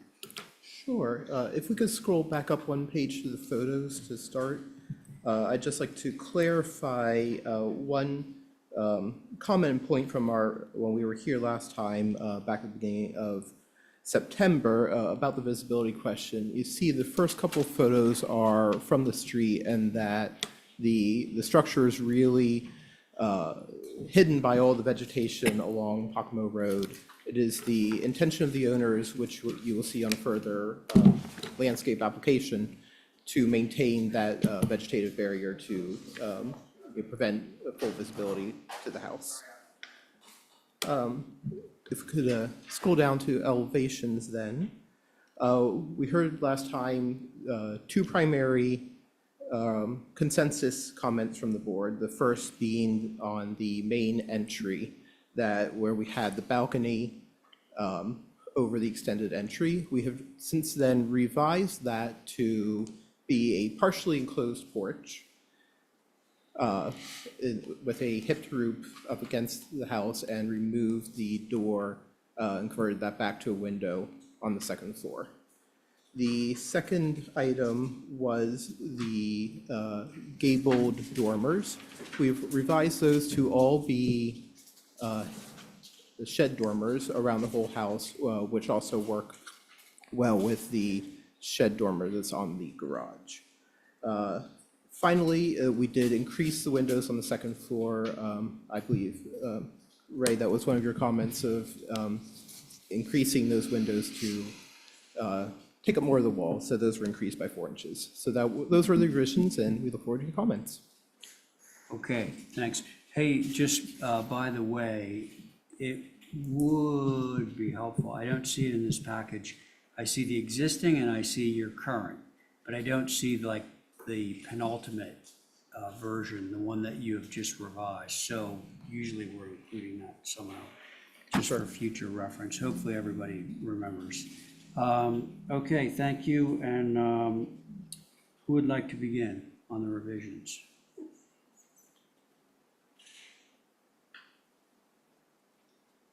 Come on. I'll go. Thank you. I like the revisions. I think they look really well, and I have no concerns. Okay, that was simple. Thank you. I could give it a stab. All right, let's. Yeah, I think this is fine. I think I like the way it was originally too. I think I like the way there's a porch over the front door, but it's kind of over demanding or over commanding of your visual. And I was wondering if that could be a hip. I mean, you do have a hipped porch roof on the right, so it might work. But I think it's we're always trying to say, get attention to the front door, but I think this has a little bit too much prominence. So those are my thoughts. Thank you. Okay, so you'd prefer a hip, essentially. Yeah. Okay, thank you, Abby. Let's see, Angus and you, Connie. I'm happy to go. All right, Angus. So the columns on the proposed front porch feel a little heavy. But if the porch were to get bigger, a little bit wider, I think that would probably work better. What's kind of calling my attention is, as much as the existing front door and dormer above don't align, there's strong alignment with the picture window to the right of the front door and the pair of the mold windows to the left, with the dormers above. And what I'm noticing in what is proposed, the alignment is correct above the front door, but the other two are out of alignment. It kind of, I think, throws off the picture. So if those could get in a little bit more alignment, I think that the overall composition is, fenestration proposals are appropriate and an improvement. It's just, I feel like it needs some more alignment. And I appreciate all the changes that have been made. Thank you. Angus, thank you. Connie? Yeah, I actually have no concerns. Thank you. Well, nor do I. Although I certainly don't mind a change from a hipped entry from a shed entry to a hipped entry, I don't mind doing that. I wouldn't object to that, but it's not necessary for me to be able to approve it. And Angus, I do understand. It's interesting about the sort of balance of the existing facade and, the fact that the picture unit is lined up with one dormer and the double on the other side is lined up with the other one. I mean, if I were able to see this front door conspicuously out of line with the middle dormer, it would drive me nuts. But fortunately, I don't have to look at it. I think it's tucked in enough that the design that you have, that I'm looking at right now is acceptable to me. Now, so, Could I ask one more question yeah, of the of applicant? course. On that triple ganged window on the right of the front door, would that be able to be centered under the second floor windows? The short answer is not easily. If we were to look at the plan, it's centered in the room, and there's a fireplace that's in the center of the room. So the space is very kind of squared off in there. In the existing plans, the way they were able to get that to be centered is they extending that whole mass off to the side of the building, so they were able to pull that room wider. Okay, thank you. I kind of feel that something has to be centered. This is the front of the house, and I just feel that it's important to get some symmetry or Something something. beyond the door in the middle dormer, you mean? Yeah, yeah. Well, listen, let me see. You know, I think there's enough, I don't want to play any dirty pool or anything here, but I think we have enough positive votes on this to be able to pass it. Yeah, You know, basically the way it is, the way it's been submitted. I'll make a motion. I can't remember what you said. Did you? I liked it. Oh, okay. I think I appreciated the changes. I'll make a motion to approve as submitted. Okay, all those in favor say aye. Aye. Any opposed? Oh, I would oppose that. Okay, Angus, are you in or? It bugs me, but it's, as you pointed out, it's way off the road. If this were at all visible, I think that it's a little bit of a chaotic facade there, but I'm. Totally agree with you on that. I'm, due to visibility or lack thereof, I'm fine with it. Okay, so that motion does carry 4 in favor, 1 opposed. Okay, so there's that, and now we have one garage. The garage changes, I think on our last meeting, we had just some very minor comments. It was the adjustment of the north balcony, the shed roof, we reduced that by 12 inches and then reduced the balcony itself by 18 inches. And on the south entry, we reduced that width by 15 inches and changed the hip roof to a shed roof. Those were the revisions. Okay, thank you. Same board. I'll go. Not have, seeing the previous next to this, as is drawn, I'm fine with this. Okay, thank you. Who's next? I think it kind of goes with the main house, so I'm okay with it too. Okay, thank you, Abby. For the same reasons, this is Angus, that as far as visibility, I don't have any concerns. Okay, and Connie. I'm okay with this too. All right, you know what I think, folks? I think we're all okay with this. I'll make a motion to approve. Very good, Abby, thank you. So motion, Abby just made a motion to approve. All those in favor say aye. Aye. Any opposed? Okay, there we go. Thank you. 35 Center Street. Back to you. I'm gonna let you do that one if you don't mind. Oh, you are, okay. Actually. That's very surprising. He usually attends these meetings just for sport. I'm shocked. Something must be terribly wrong. So I guess we're gonna pass over that, right, for now? Pass Maybe he'll over show Get up. Smart. Do you want to chair the Washington and I'll sit Washington, the next two? yeah. Cool. Yeah, that's fine. The Washington Street.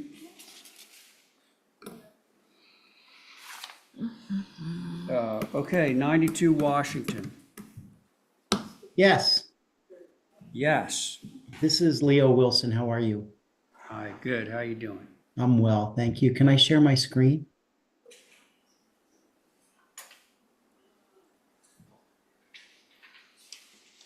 All yours, Leo. Great, thank you.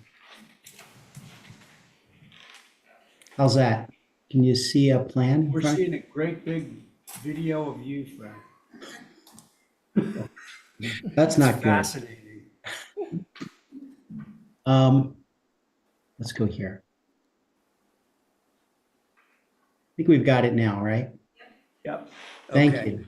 So I was asked to make some changes to the house and the garage. The outbuilding was approved at our last meeting.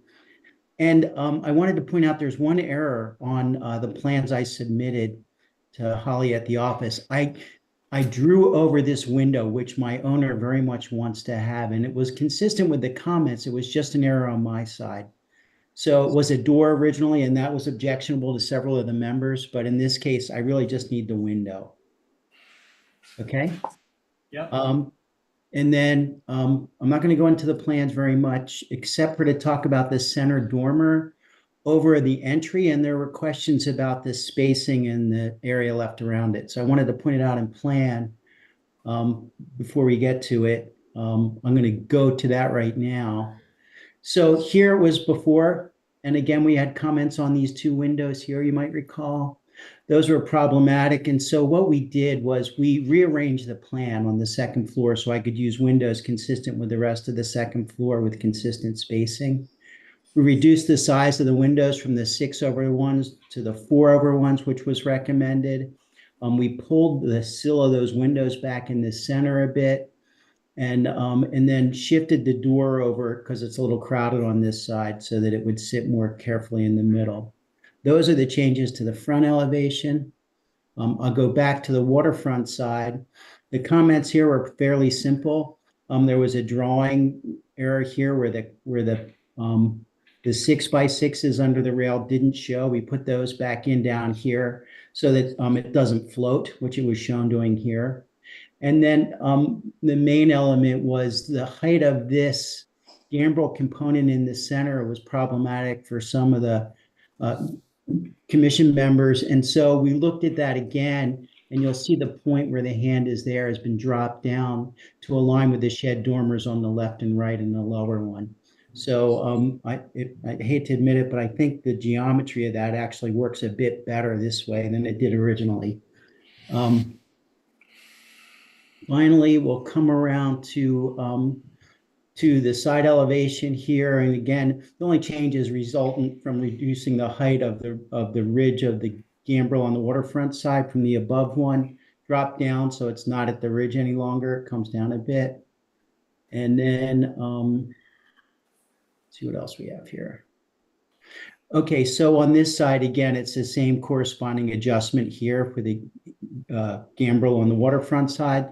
There were comments about this door cover being, it didn't come out far enough, so it's been extended out. And again, that's probably easier to see on this drawing. Bear with me, let me get you the right one. You can see here's where it was and here's where it is. Okay.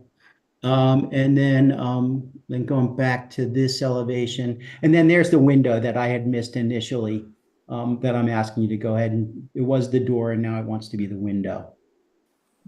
So I think we made pretty good notes with everything that was there and I went through them and I think I got almost all of them, if not all of them. With that, I'll leave it to you to comment. Okay, very good. Thank you, Leo. Let's see, we're gonna hear from you, Holly. Thank you, Mr. Chair. So for the record, there's an existing 1960s dwelling on the site, and that's supposed to be removed. Just want to verify its COA status. It might be close to expiration. Appreciate the changes to this gambrel within the OHD, and specifically the kick panels as were noted, they weren't drawn to the French doors as the commission typically sees. So thank you for those changes. My only pending request that I think I've been consistent on is the fact that this is a elevated structure. within our resilient Nantucket design guidelines, and we need to see the elevation certificate and ferment map as consistent with your guidelines and best management practices. So that'd be my only request, is if the commission so inclined to approve this evening, that is a condition of approval. Thank you, Mr. Chair. Thank you, Holly. Mickey? Yes, so on the water side that you're looking at right now, there's still two sets of triple French doors. It just seems like, especially the upper one, it's a lot of glass for the second floor. I'd love to see that change to a window with, a door with flanking windows. I think that would look more appropriate. And if the bottom one could do the same, even better. On the front of the building, if you could scroll to the front side, please. Yes. The windows on the left-facing gable, those top wall plane and lower wall plane, even though there's an interceding roof showing them separated, they're in the same wall plane, as I understand. And they could align better. There could be a little bit better symmetry in that that gable right there. And lastly, you did make some changes to that small little roof overhang on the left side there. It's still, the detailing is still very awkward. It's, the bracket is unusual. And there should be sides, like cheek walls on the sides of the roof itself. It's showing as kind of an open structure. Those details could be improved, and that's it. Thank you. Mickey, thank you. Right, who wants to begin? I will. Thanks. My only real concern is what Mickey just brought up, and I don't know why I didn't notice it before. The front facade having those windows align better. And the little side roof, maybe even coming down a little. It seems like it's kind of floating over the door, but that's it. I appreciate the changes. Thank you.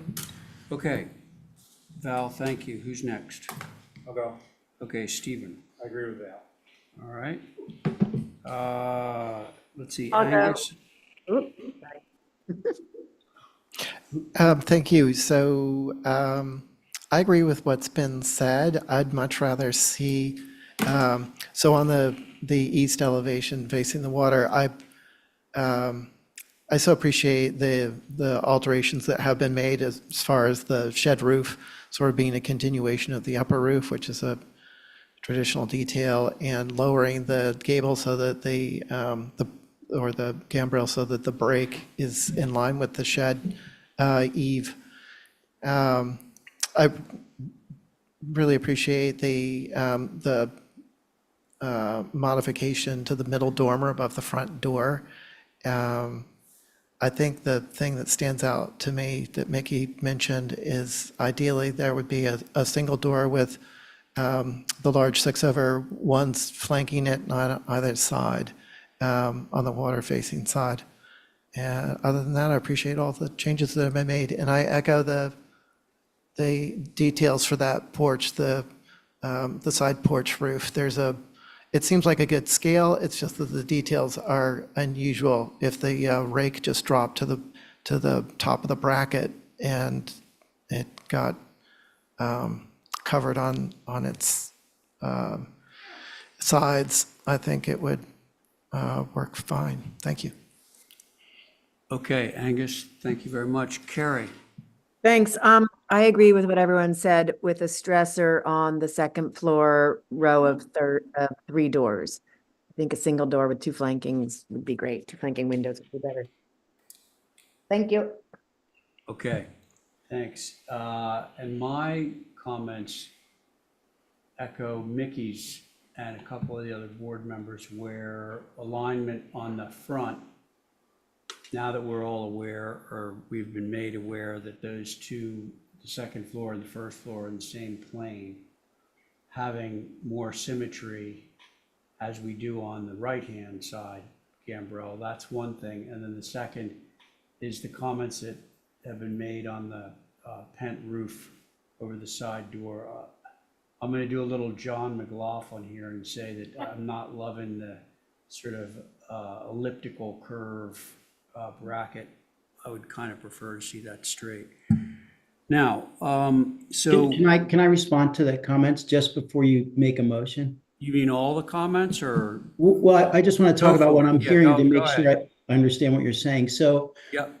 the side element where the porch is, this is intended to respond to the existing condition there. You know, the house has been there a long time, and this element appears on the garage. And, you know, the owner likes it. We think it works well. We've seen other examples where it's open with this curved piece at the bottom.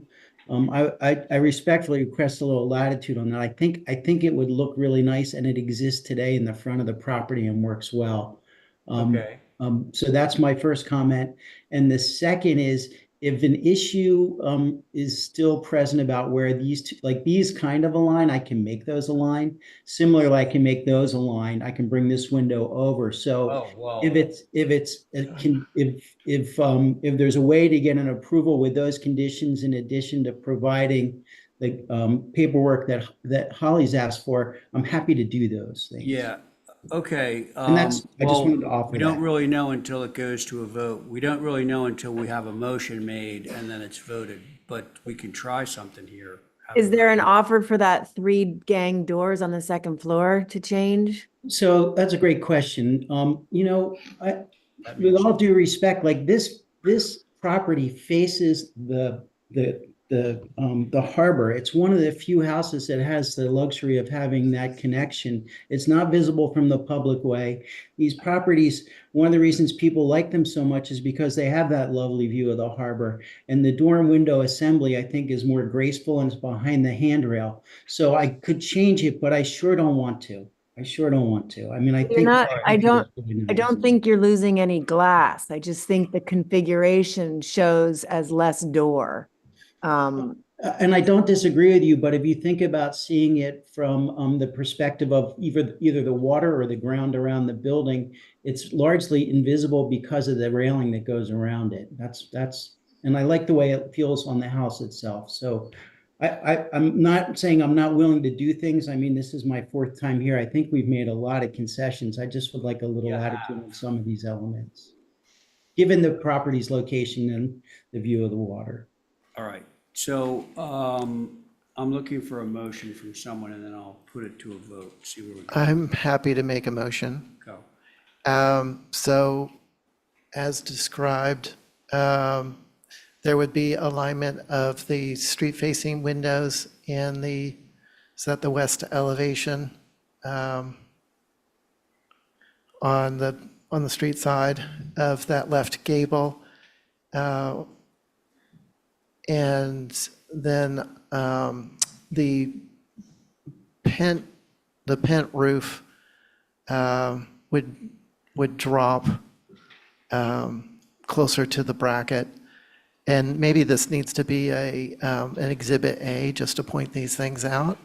And then on the back, on the water side, to have a single French door with the same window as what's in the dormers, except singles on either side of that. And that would, and the paperwork that Holly has requested. Yeah, the elevation certificate and ferment map. And that would be my motion. Okay. I second that motion. I was going to second the motion. Okay, well, then you second the motion. I'm seconding it for you. Okay, so the reason I was going to second is to simply to go on record as saying that I've said this before, but those French doors on the second floor, that's, you know, we have to keep in mind that this thing is like in the shadow of the Great Harbor Yacht Club, which has like probably more French doors in it than a Marvin factory. So, you know, I think in terms of this, it's relatively benign. You're not really going to see the first floor ones anyway. That's all I want to say. So is there any other discussion before I put it to a vote? No. Okay. All right. So Angus's motion is going to be an Exhibit A. that basically will create alignment on the front of the building, change out the back second floor to a French door plus 2 windows, and to drop the eave of the pent roof on the side porch. Angus, are you willing to create that document? Is that all right? I'm happy to. Okay, great, thank you. All right, so because Carrie's on this, we're going to do roll call. Carrie, on Angus's motion. Aye. Okay, thank you. Let's see, Stephen? Aye. Very good. Val? Aye. Angus? Aye.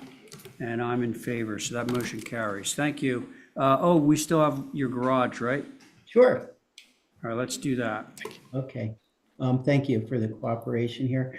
So on the garage was trickier to modify, but I think we succeeded in being able to get to where you wanted us to. So because all the drawings are on one sheet, I'm just going to go toggle back and forth for just a minute. The comments we heard were that while we were asked to go back to the gable form and make that work, this cutaway was a problem here. How some of the dormers were, maybe there were too many of them, and a couple other changes to how like the porches work, that type of thing. So the revisions are shown here. We changed the height, we reduced the height. We made the balcony on the back smaller, right? This is the one that faces away from the street. I've kept those 2 bracket elements here just because they're on the existing house and my owner's quite fond of them and I think they look nice. So what we did though is rather than have the pushback at this door here, we dropped it and pushed the plane back, which you can see here. So it's not a piece that goes into the volume of the building. It's an additive element to what would appear as a slightly smaller garage. And then we took that dormer out that was over top of it, reworked the interior. So now I just have a centered long shed dormer element over the garage doors, a small one up front because I like the scale of it rather than connecting them. And then we repeated that element on the opposite side. And these 2 I think are largely invisible, but I needed the space. So I think we've done the reduction in height we're asked to, the change in the massing configuration we're asked to, changes to the dormer, and a reduction in the size of the balcony. So with that, I'll stand by for comment. Thank you, Leo. Holly? Thank you, Mr. Chair. So I appreciate the height reduction, and I will notate that last time I really, mentioned about simple, so I think it's gone that direction. However, the dormers are atypical and not consistent that I believe with building on Nantucket in mind.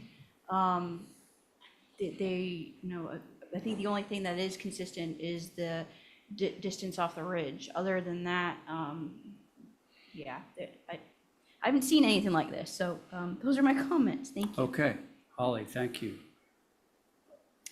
Yep, Mickey Rowland, we agree with what Holly just commented on the dormers. I think they're a little busy and kind of chaotic. They're not terribly consistent. I would suggest simplifying the dormers to 2 simple, small dormers, symmetrical on the roof. The balcony facing the water, the posts are a little heavy. Little simpler detailing on the posts would be an improvement, and maybe even making it a little narrower. And just as a comment, those pent roofs over the garage door, those are shown much more in line with what we would expect compared to the ones that's shown in the house. Thank you. Good point. Okay, board members. I'm happy to start. Thank you. This is Angus. I agree with the comments. The detail for the pent roofs are more of what we were looking for, and that seems fine to have something like that for the house.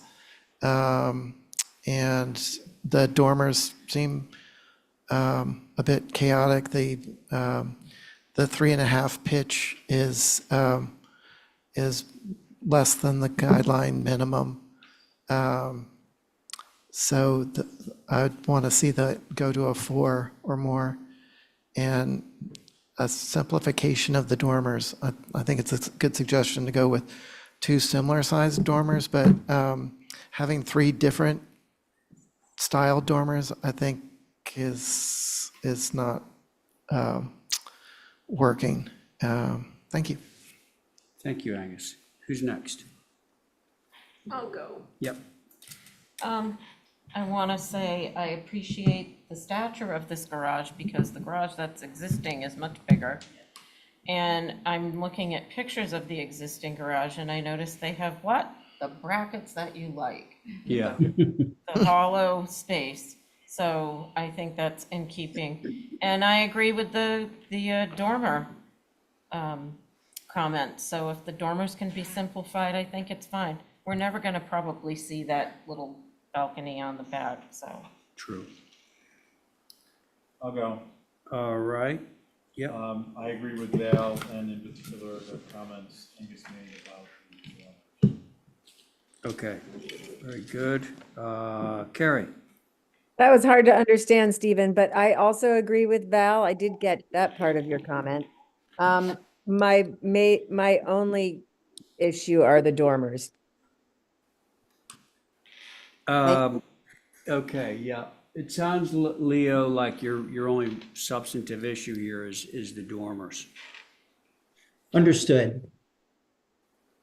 And I don't believe, we'd love to get rid of you somehow, but I think that the best we're gonna be able to do for you is get some revisions out of you, focusing on the dormers, okay? That sounds great. Thanks so much. All right, so can I have a motion to hold for revisions? So moved. Thank you. Let's see, on Stephen's motion, Carrie, Aye. Angus. Aye. Val. Aye. Stephen. Aye. And I'm in favor. Thank you. Thank you, Leo. Okay, We're thank gonna you. We'll take see a you break for soon. 10 minutes and we'll see you at 6:13. Yep.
Is Matt not here? He's here. Oh, well, he was. I can go get him because I'm not on this one. If he's out in the hall.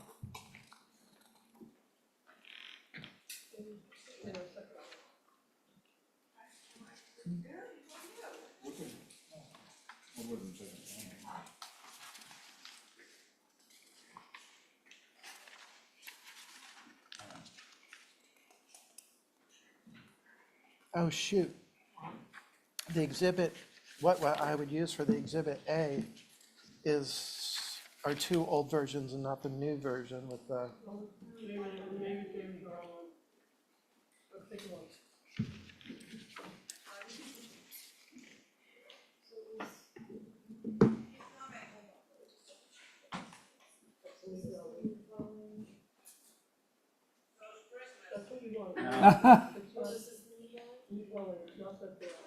New dwelling, 92 Washington.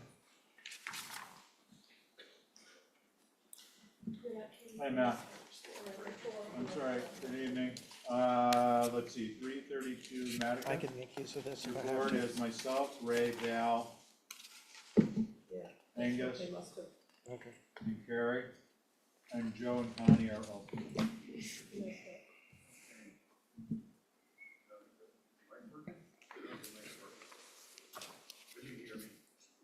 We can hear. Well, Well, sort of. Would you try that one?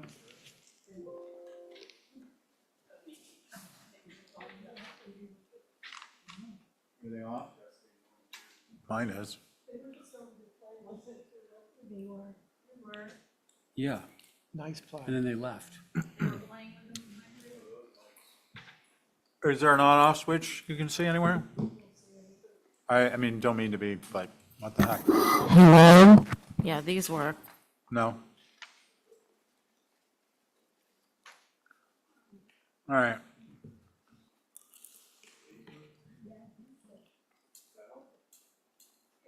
Are they still out there, Matt?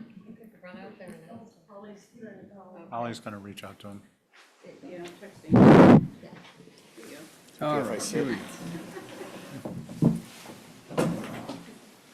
Okay, let the record reflect Matt is not a member of the commission. Feels but really he's weird. welcome to sit with us so he can be on the YouTube and be heard. Do yours. Yeah. Matt? Okay, thank you, Mr. Chair.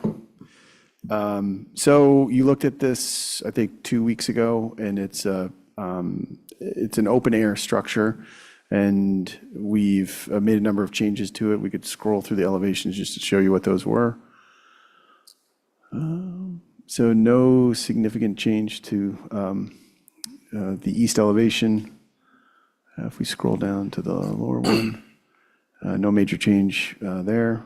On the rear, I think most of the comments, I think if we just go to the south elevation. So basically, we dropped the plate height and omitted the column.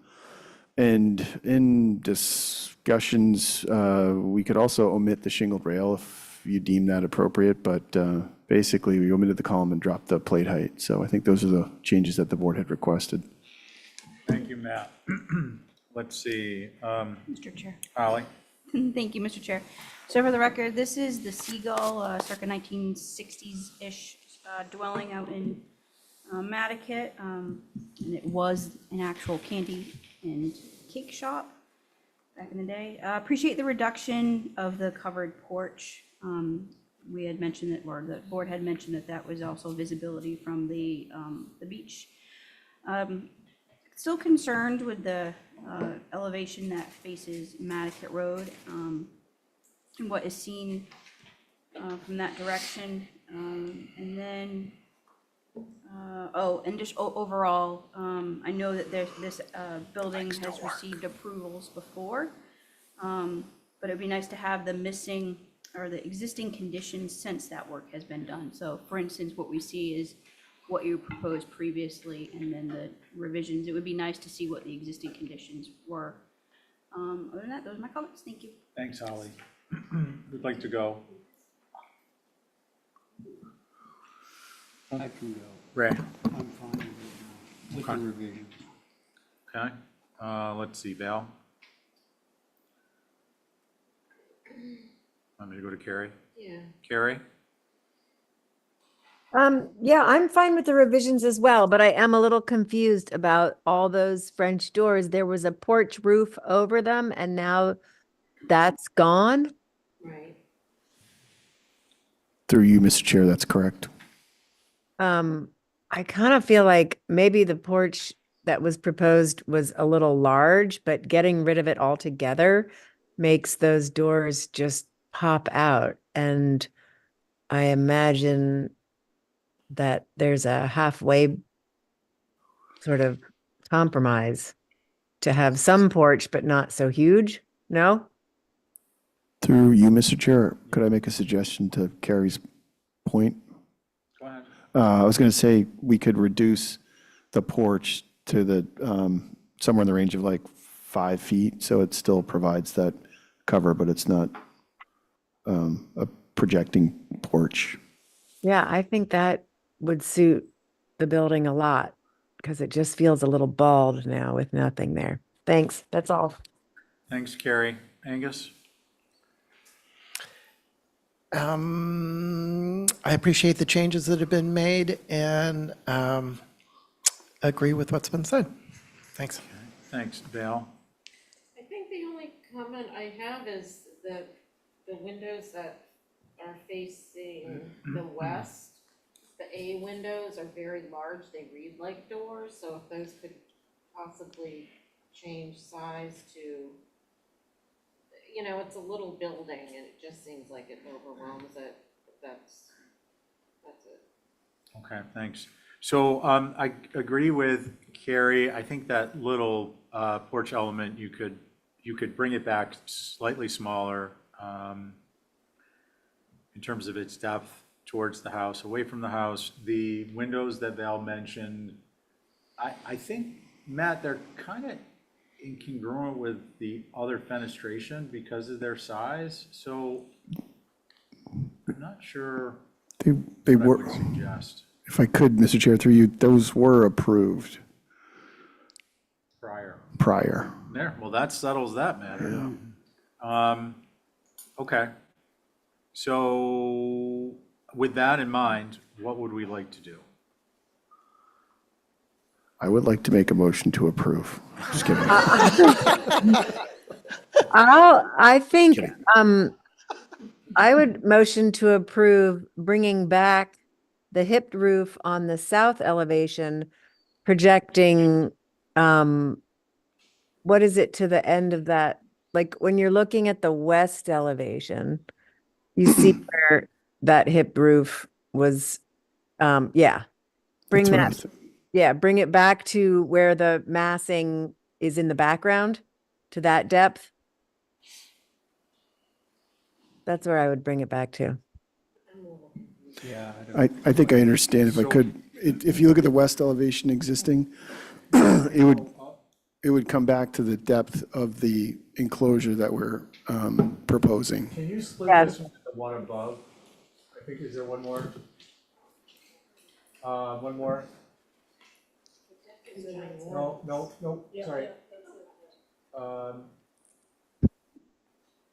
Okay, this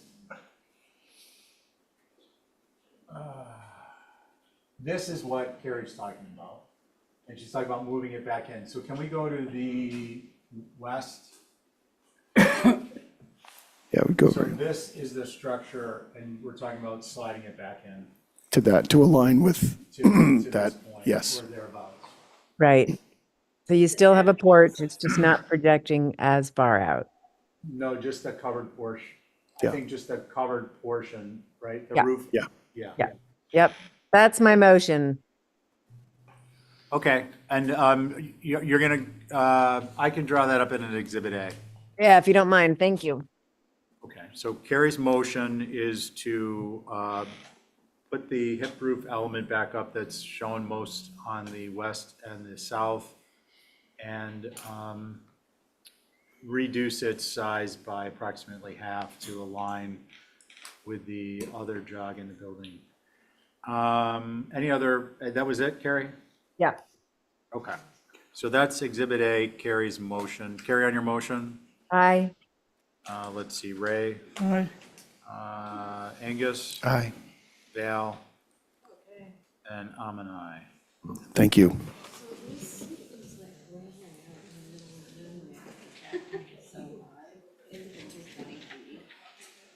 I guess so. I'm not getting anywhere What? Such a weird angle. No, I get you. It's gonna look like Madaket. I agree with you though. Okay, so, son, a good evening. Will you let staff know which? Yeah, she has it up. Oh, perfect. Okay, because we were having a problem with one of the visuals. Why don't you go ahead and walk us through that, please?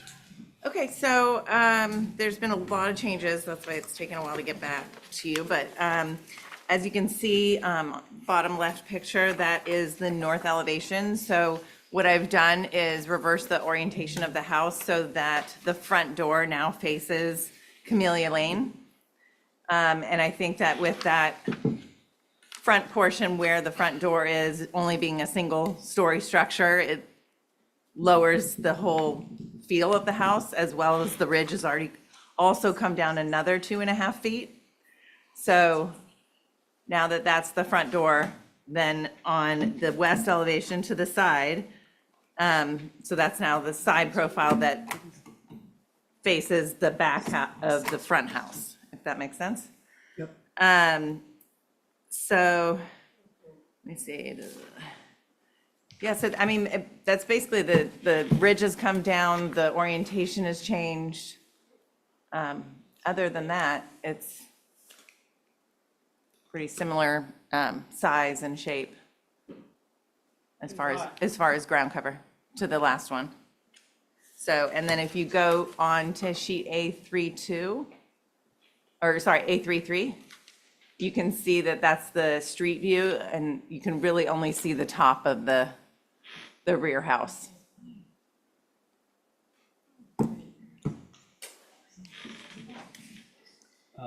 This street view as seen from, shucks. Yes, standing on From Pleasant Street. Pleasant, yeah, not from Camellia. No, Camellia, we're looking at the short end. yes. Yeah. But as you can see, like basically the Camellia, or sorry, from the Camellia side, the first floor addition is hidden behind the front house as well, completely, so. Well, you're gonna get a chance, dear.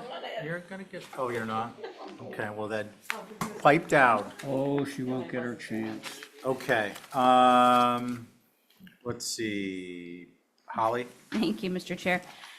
So for the record, this is an infill behind the 1850s, I think, 4-bay, 1 and maybe 3/4 stories. It's very stout, part of Miss Commissioner Oliver's family from a long time ago. And with the revisions of this rear dwelling and having it accessed off of Camilla, the facade now that is it's lacking something. And if you go to the front elevation, it's lacking right here. So there's something that's missing on this elevation to really give it, and yes, there's a front door there, but I'm having issues with it. The roof walk seems to be too wide and should be narrow.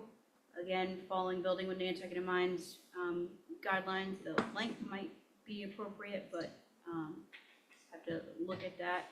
I do note that the 2/2 windows are consistent with the front dwelling. I think that is appropriate. And I do believe in the last application about the roof walk, we received photos of the neighborhood. So there are roof walks in the area. This is kind of on the cusp of that, if you will. As much as I understand that this is the elevation, I'm having a hard time seeing it, but I do think the visual, which I'm glad you provided, of what the street view with both dwellings is helpful. So those are my comments. I will mention that the elevation that was the original main mass, I guess the center main mass, acted more of a front entry versus the side gable. So those are my rambling comments, sorry. Thank you. Thank you, Holly. Mickey, come on down. You guys can share politely. I know you got it in here. Okay, where's my notes? Okay, so basically, I kind of feel like the design is sort of moving in the wrong direction. The previous massing felt better, more appropriate.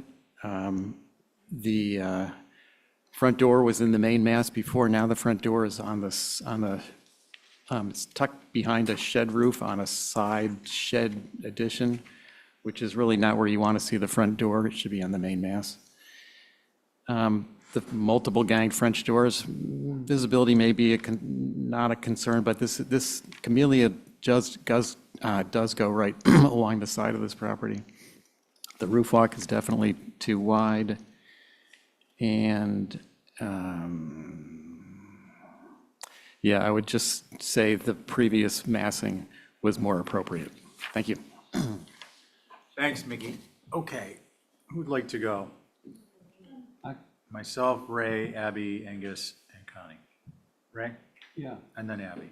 All right, so when Holly first brought it up about, the narrow, well, I'm getting the logic of the narrow side facing the side street, but definitely agree with Holly on its sort of lack of sense of entry, This is, in terms of Nantucket massing, this is not ordinarily the way it takes place at the end of like a single-story piece.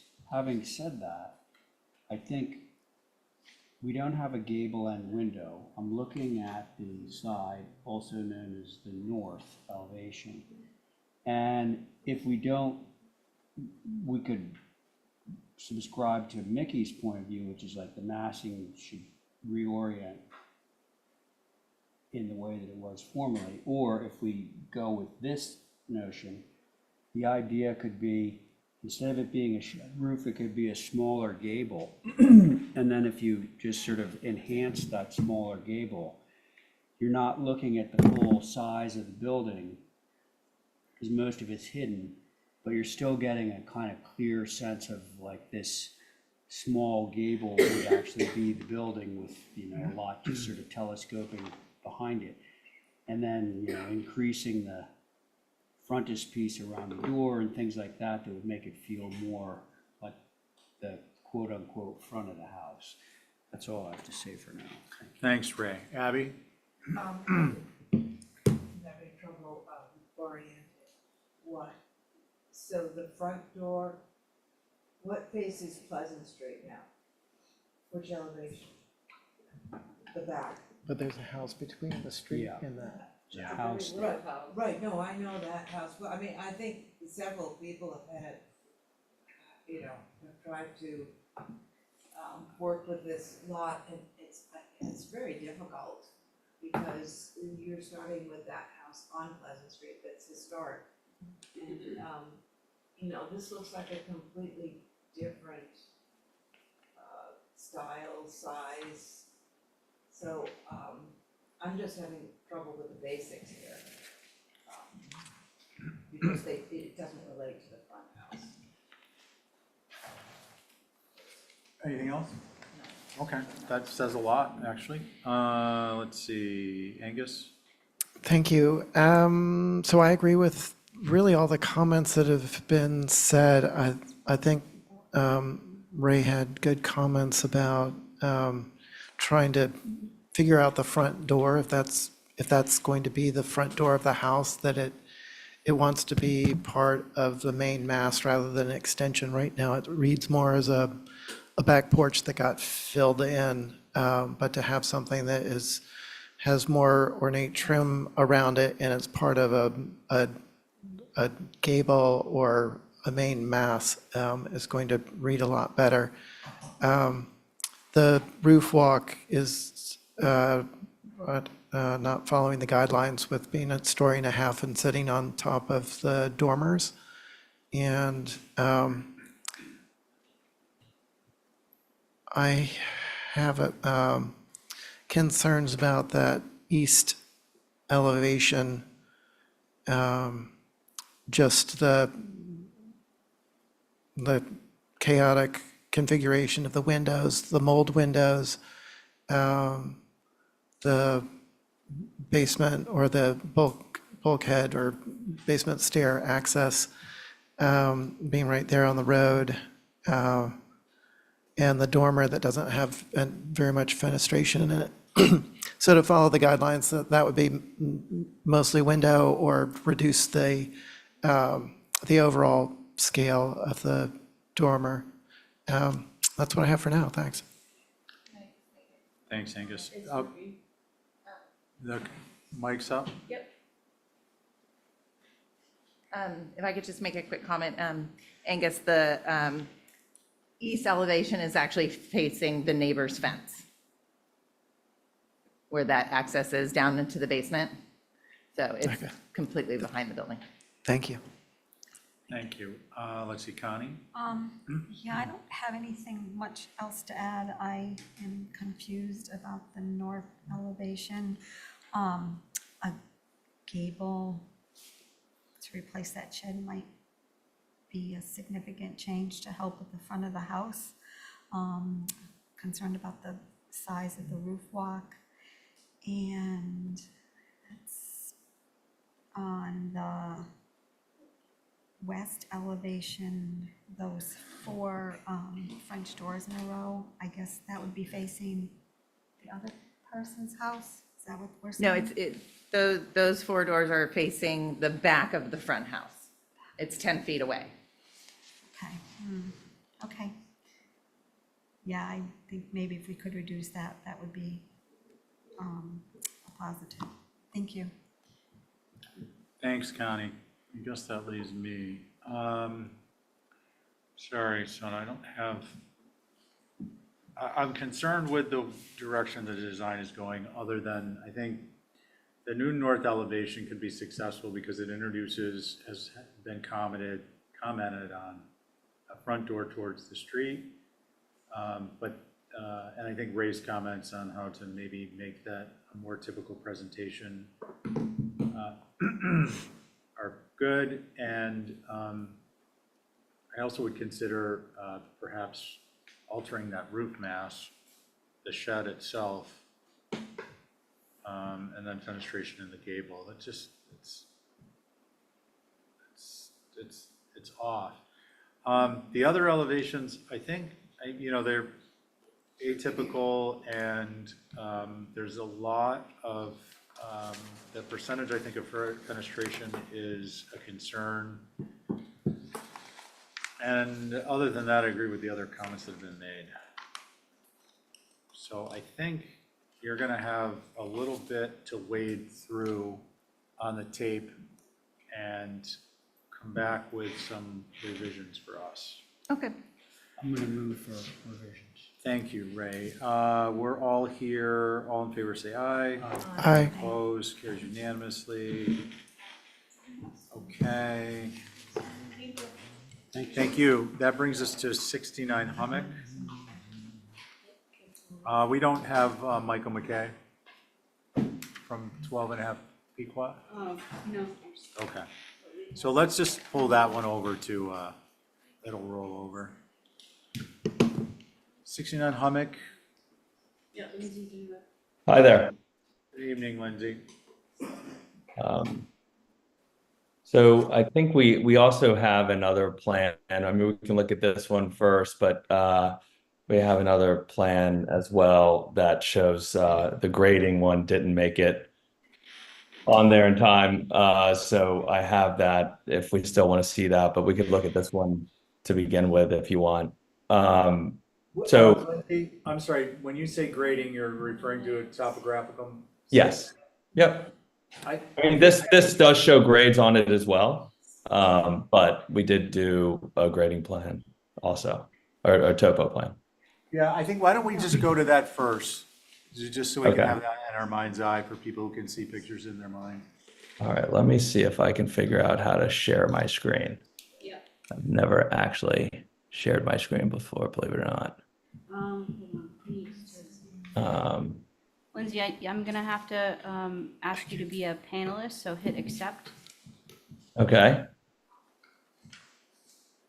Did we verify this is the true Lindsay? I know, I was thinking that. This is important. We could be getting. It actually bombed. said William. Yeah, huh, Yeah, that's my first name. all right. That's what an imposter would say. All right, now you can share. Okay, cool. So I'll go share screen and then, okay. Yeah, Lindsay, just walk us through the topo first, and then we'll have it as a reference while we're looking at it, the rest of it. Okay. Hold on, that says I gotta. Sorry. On TV. What's that? I said you look good on TV. Yeah, she's definitely lying. Okay, let's see if this works.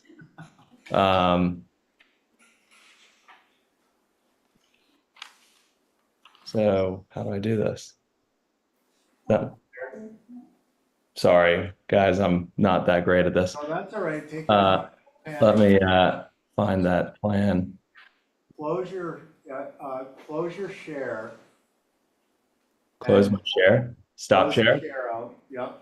Close it out. Yeah, Now, do you have the plan visible on your desktop? I do now. Yeah. Okay, so now go to share, and it should give you an opportunity to select what it is you want to share. Okay. Hold on one sec. And then you can double click on that one or click on it.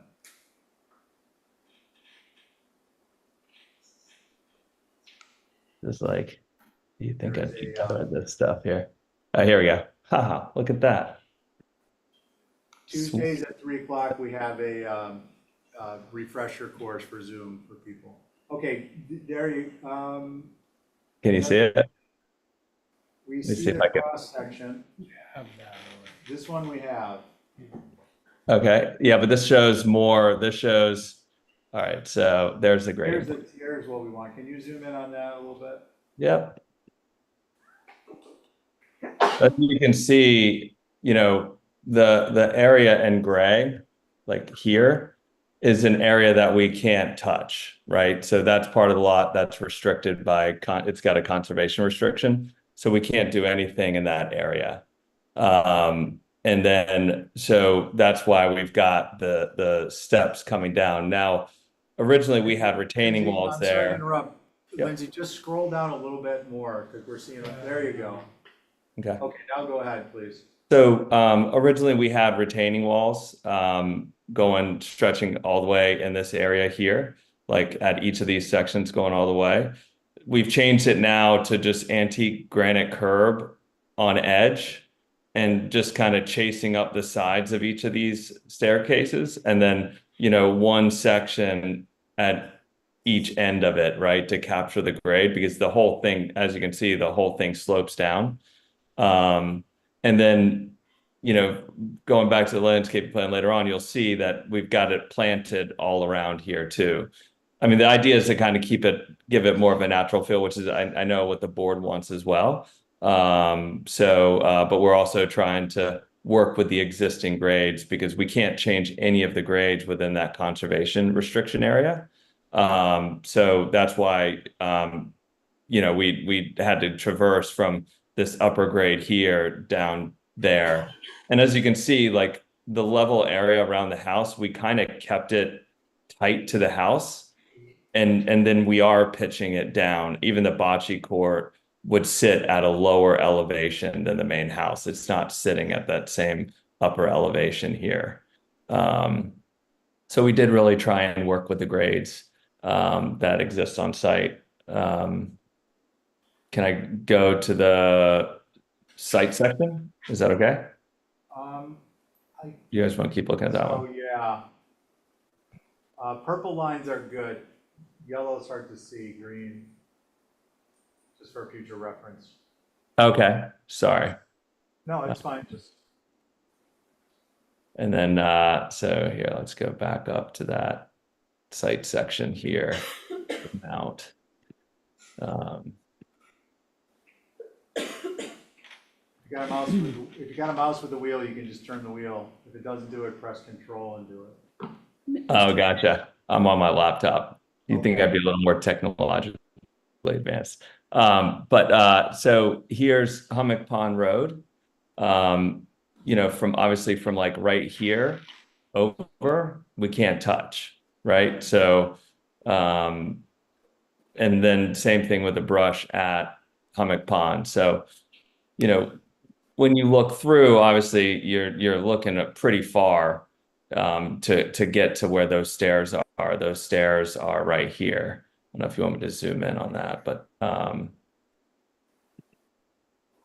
Yeah. you can see like that, those are the stairs that were in the previous plan that we were just talking about. And then you'd have that fire pit patios right here at elevation 30. This is that basement walk down main house, and then the pool is kind of behind the house, right? So from Hummock Pond, your visibility, obviously not really seeing the pool. I think with all the plantings and the grading and everything, I think the stairs kind of disappear, especially now that the walls are no longer there. And also knowing that you can't really touch any of the vegetation between Hummock Pond and the meadow. And then this is another elevation looking east through the pool, similar to the other one, just looking the other way. And then you got to zoom out a little bit because it's making. oh, I'm sorry. I'm getting dizzy. And then this is looking north through the pool. So you can see like the structures really hide the pool area, the back area a lot. Like I think your visibility of the rear areas, you're never really going to see it, just based on the way the structures are laid out. Also with the grading, and then I think also from Hummock Pond Road, I think you would maybe see the stairs in the winter time, but I think they're going to be minimal impact because they're kind of set in grade. There's no walls and it's plantings all around them. So, Okay, Lindsay, we're going to jump in with some yeah, questions. go for it. Thank you. So let me back up here.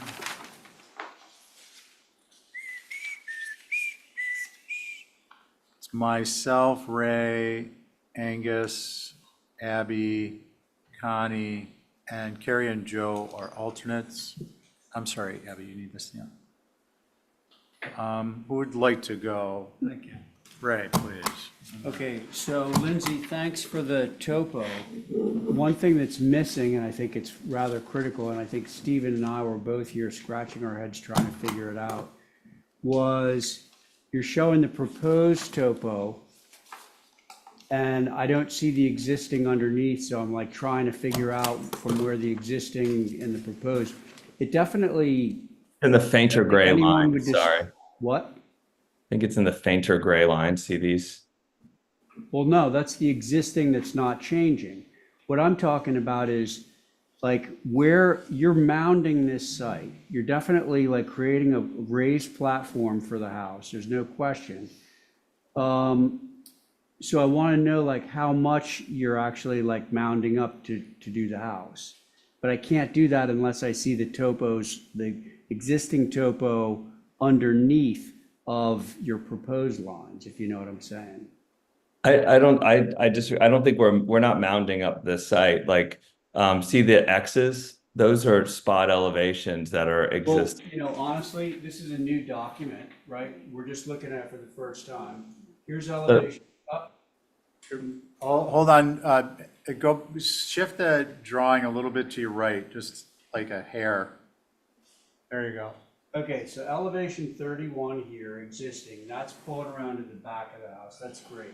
But then if we go up this way, like scroll down, these contour lines are all being pulled down to the front of the property. So I can't imagine that's a natural one, because I bet you these guys are sort of like diagonally going through the middle of the site right now. Not true? So I know that the X's that are on there are the spot elevations that the surveyor took. So like you've got a 31 here, you've got a 34.9. So there is some filling. Sure, there's definitely some filling, but it's a lot of Cool. cutting Okay, also. for that, Yeah, don't you gotta move. keep, you can't keep moving. Oh, sorry.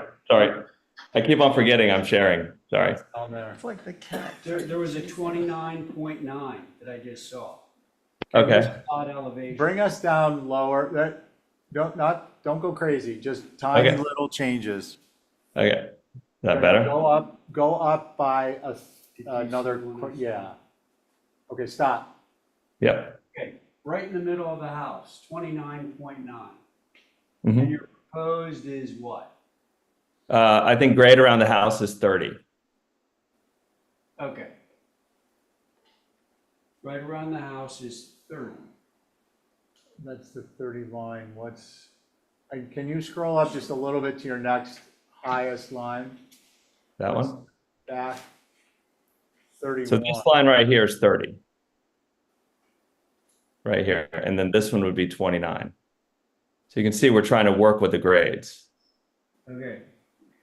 It would be nice to have, first, it'd be nice to have the information in advance or on our, on our pads here.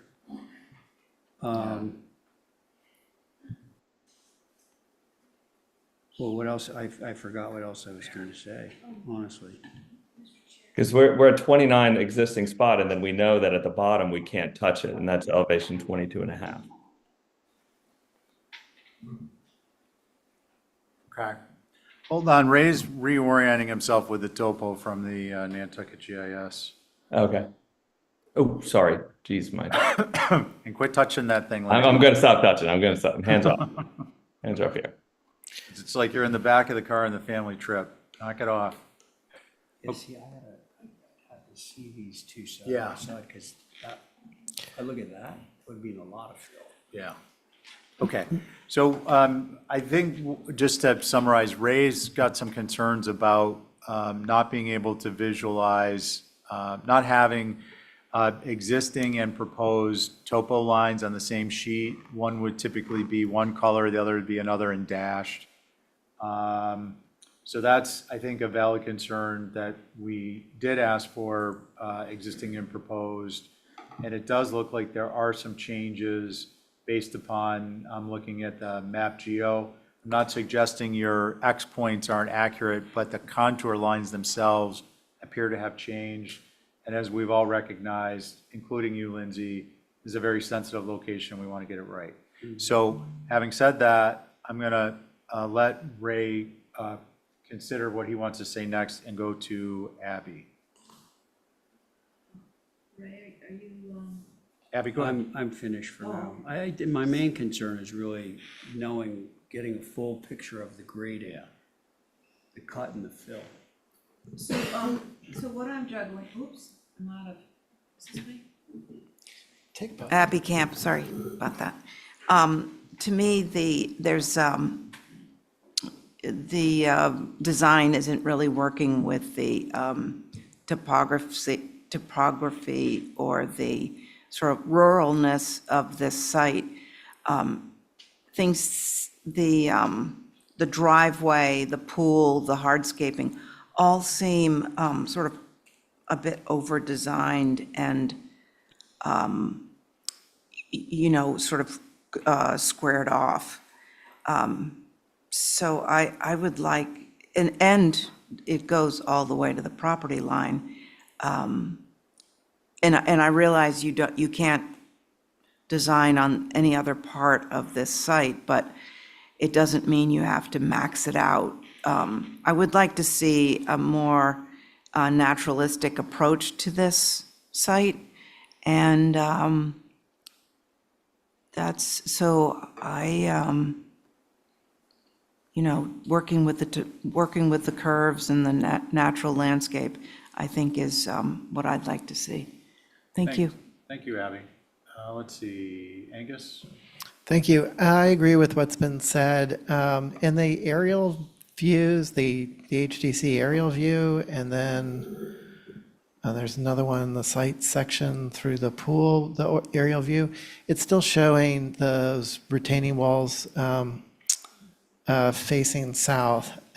So I'd want to see those shown as they're being presented in detail. But it appears that all that is sort of grassland, and not a lot of vegetation other than that. And I appreciate the material being a granite sort of curbing, but it feels unnatural in that setting. And I'm not sure what the planning is going to be, but it seems like it might be a safety hazard as well as just having steps in a field of grass. So the appearance from Hummock Pond Road is my main concern. Thank you. Thanks, Angus. Connie? So I really have not much to add. I agree. I think the design is nice, but I think it's a little bit too formal for this area. There's a lot of hardscape. And I think Abby commented it goes from, side to side. So if that could be somehow reduced and softened, I would think I would like that better. Thank you. Okay, thank you, Connie. So, Lindsay, I'm going to talk about the architectural elements first. I think the retainage needs to go away. I think these need to be, I've said this before, I'm going to stick to it until you change it. The retainage needs to go away. The steps need to become a natural element of the earth, almost as if, somebody came along and dusted off these steps that have been there for, 300 years. This is a knoll, and I think that needs to be respected, and none of these linear lines in the front along Hummock. I have a question for you before I get to the rest of my comments. In gray on the aerial site plan and the front yard, what is that meant to denote? As opposed to the light green? And the Gray, like the different color on the perimeter? No, you've got a path that comes off of that extends from the steps in the retaining wall down towards Hummock Pond, and it's just mowing of the meadow. Like, we're just gonna mow it. We can't plant anything, but we're just gonna mow a path so that you can walk it. Okay, just so I understood what that was. Thank you. So the other portion of this is, I think your hardscape is just way too expansive, and I really think that this needs to be looked at along the lines of in the Moorlands Overland Protection District, and in Cisco, where we require that plant material for screening a pool is up close to the pool, naturalized mounds of indigenous plant material as if it was dropped there by the birds after they finished their meal. So this is just way too formal for this area in my mind. All of that said, I want to look at the topo, and looking at the existing, the foreign element here is the 34 and 36 foot elevations on the northern side of the property. I believe that should just be shaved off, and you should be working from elevation 32 and not making any changes to the topography other than that. The end result would be you'd have your plateau in the back for whatever we agree to for the pool and the rest of the hardscape. It would blend seamlessly with the surrounding further to the north at the back of the property, and the front of this property would literally not be touched with respect to grading. So those are my thoughts. Anyone want to add anything? No, I think we got it. Yeah, we got it. So I'll make a motion to hold for revisions. how about those revisions? Mr. Chair? Holly? I did just want to add, thank you, is you had also asked for a site plan without the fluff, to quote you. And we didn't see the site plan without the fluff. I just made those, Okay. we've got to get rid of the fluff. The hard lines fluff. So, Lindsay, I'm sorry, do you have any questions for us? Nope. Okay, thank you. On Abby's motion, all in favor say aye. Aye. Aye. Any opposed? Okay, that carries. As Diane would say, Unanimous. now I can't think of the word. Oh, Mousely? yeah, oh, Diane, Coombs. yeah, I'll think of it. yeah. It was on the tip of my tongue. Okay, so now we're on to. Unanimous. Thank you. Unanimously. 6 Marion Ave. I'm not sure she made it an adverb. I know. Good evening, Brian. Good evening. Don't worry, we still have plenty of powder left. It's getting wet, though. All right. When you see your application come up, please kindly direct staff through your presentation. Absolutely. Hello, members of the board. I'm Ryan Blaney, representing 6 Marion on behalf of my father and the owner of the property, Bernie Blaney. We were asked last week to make some revisions to our pool plan. The concerns were the size of the pool, the location of the pool and the cabana, and the vegetation surrounding the pool. We started by shrinking the pool from a 20 by 40 pool to an 18 by 36 pool. We then swapped the location of the pool and the location of the cabana per the board's request. And lastly, our prior plans had a perimeter of privet hedges, which the committee was not fond of. Those hedges were along the property line with light vegetation inside of those hedges. We have now implemented a thicker layer of natural vegetation around the pool area to hide the pool from the street while keeping a beautiful natural look to the neighborhood. I'm hopeful we have successfully abided by the request, and I now turn it over to the board. Thank you. So your board is myself, Angus, Joe, Paul, Connie Patton, and Carrie Thornwell. And Abby is thankful for a break. Who would like to begin?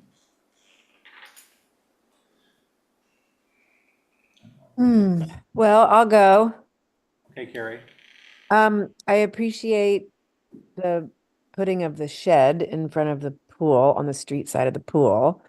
I also appreciate a more sort of naturalistic planting schedule. I am a little bit concerned that it's a perimeter planting schedule, and if we could get some things up close, sort of on either side of the shed to really, really mask that pool. It's an odd location for a pool, so I think,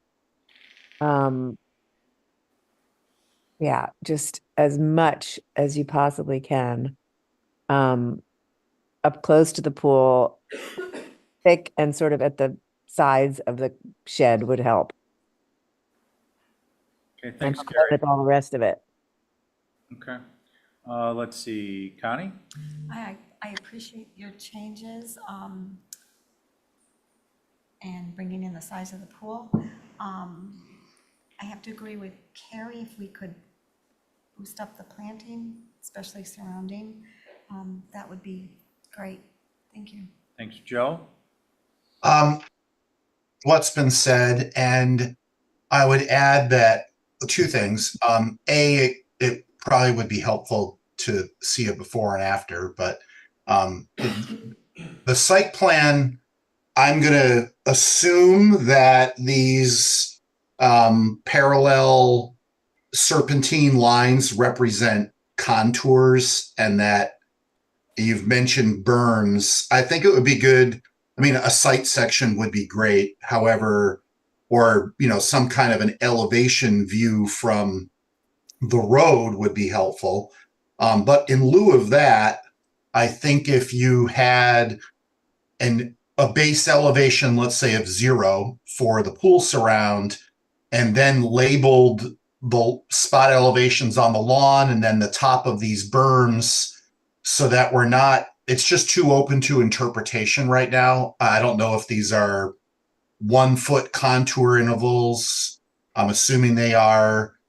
So how tall is the vegetation that is on top of these? If it looks like there's some vegetation, but I don't know what the typical height is of that vegetation. Because I think you could pretty easily make a point that you're creating a natural visual barrier around the perimeter. I mean, it looks like there's some openings in that, at all of the center points around the property. So it brings up a visibility question, at least from the street. And I think that's why Carrie's comment about getting vegetation around this cabana is really important, because it helps to screen this on the interior to the property and prevents you from having a berm that wraps all the way around all three property lines. So I think some more information would be helpful. Those are my comments.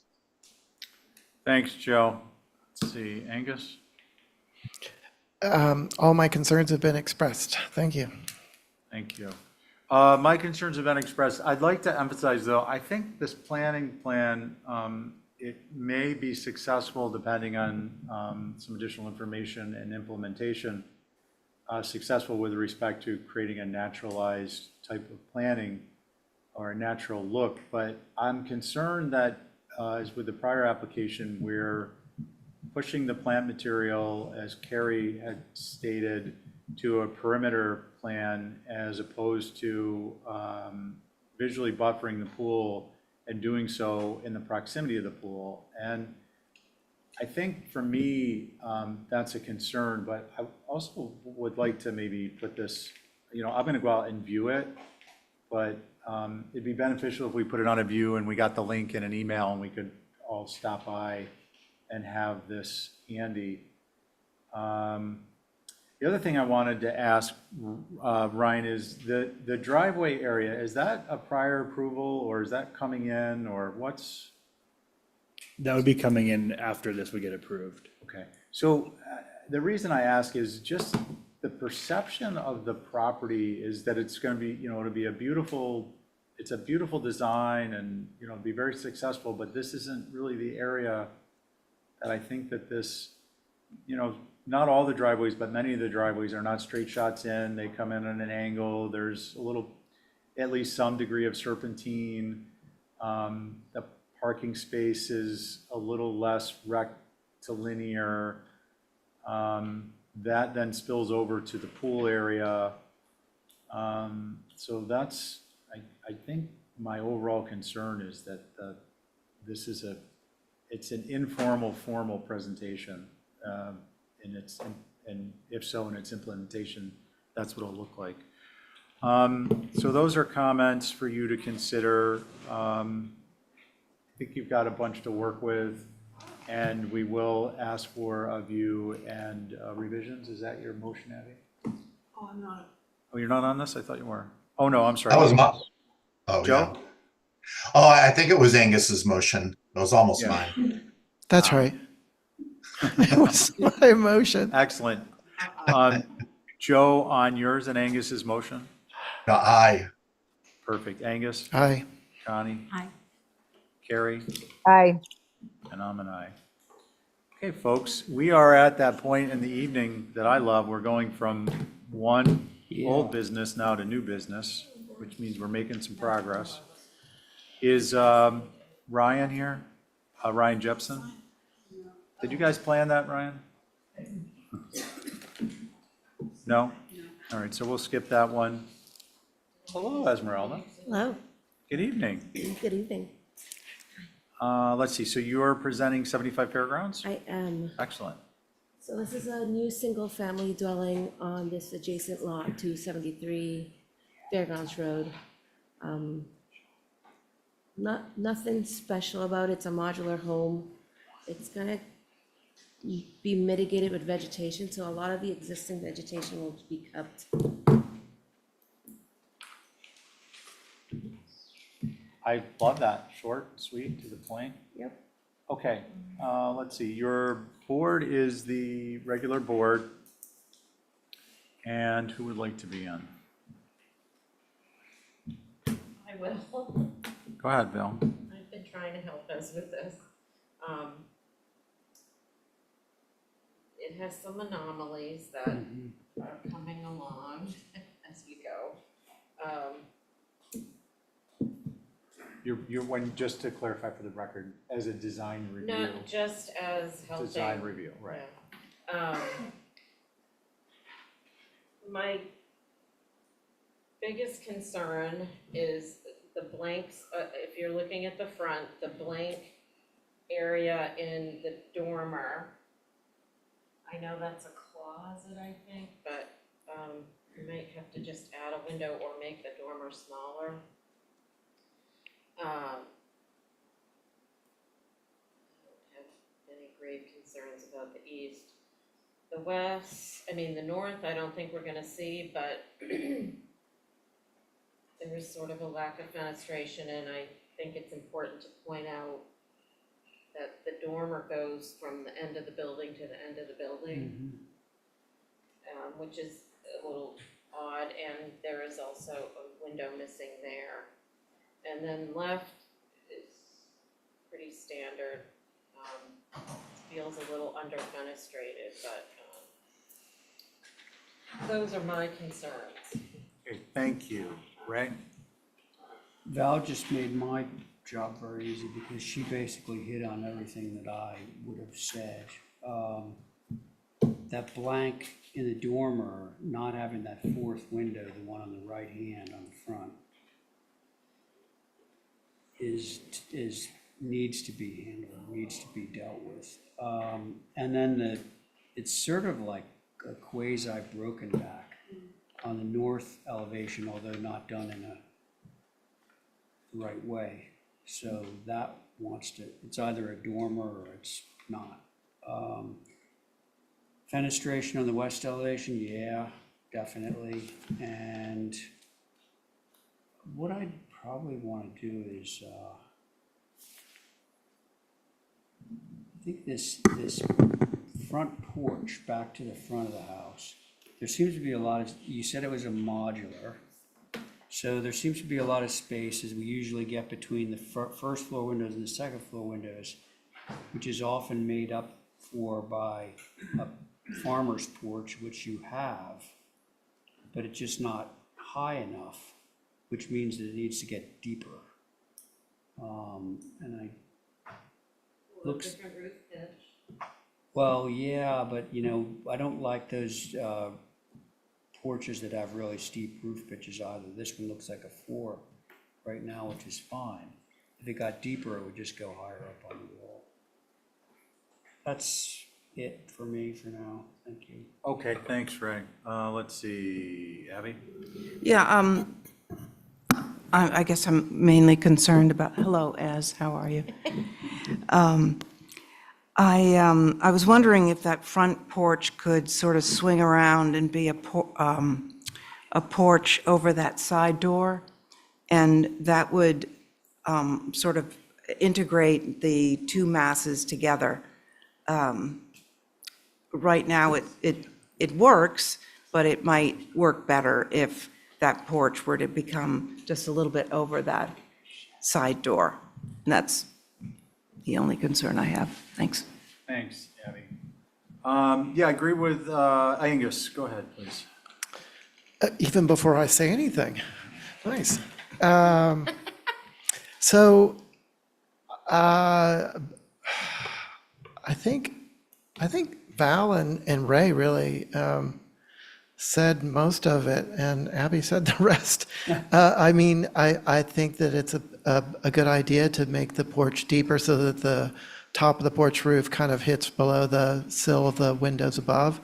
It would be great to narrow that dormer down a little bit above the front porch, or add another window to the right of the 3 that are there.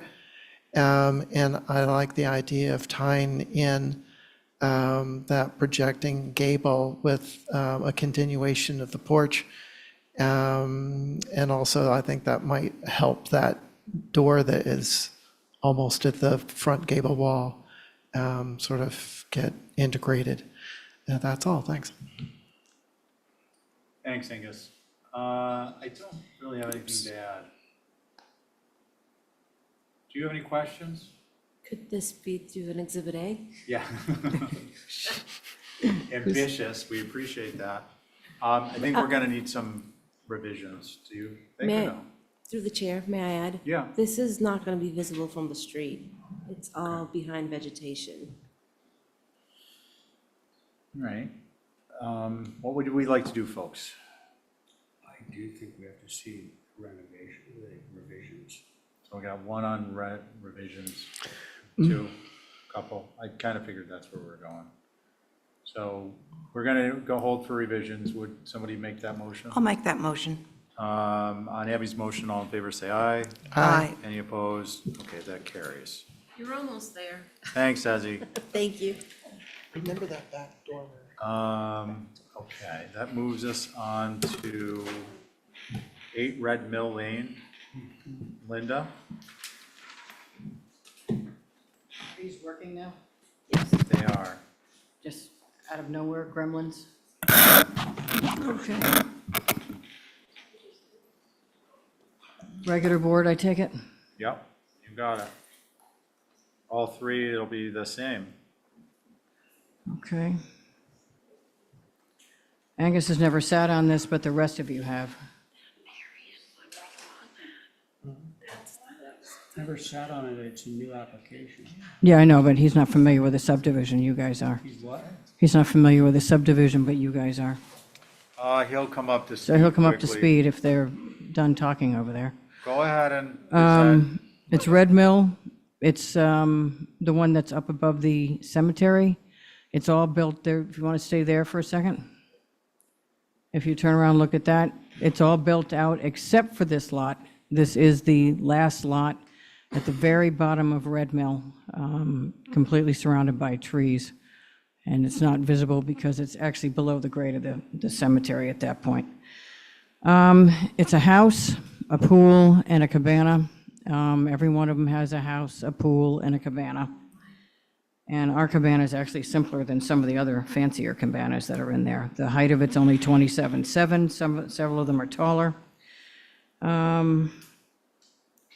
There's some significant grade change. You'll see that when we get to the landscaping. As you know, there's a retaining wall on every single one of them going down the hill. This one will also have a retaining wall because it's so much lower than the one right next to it at 6.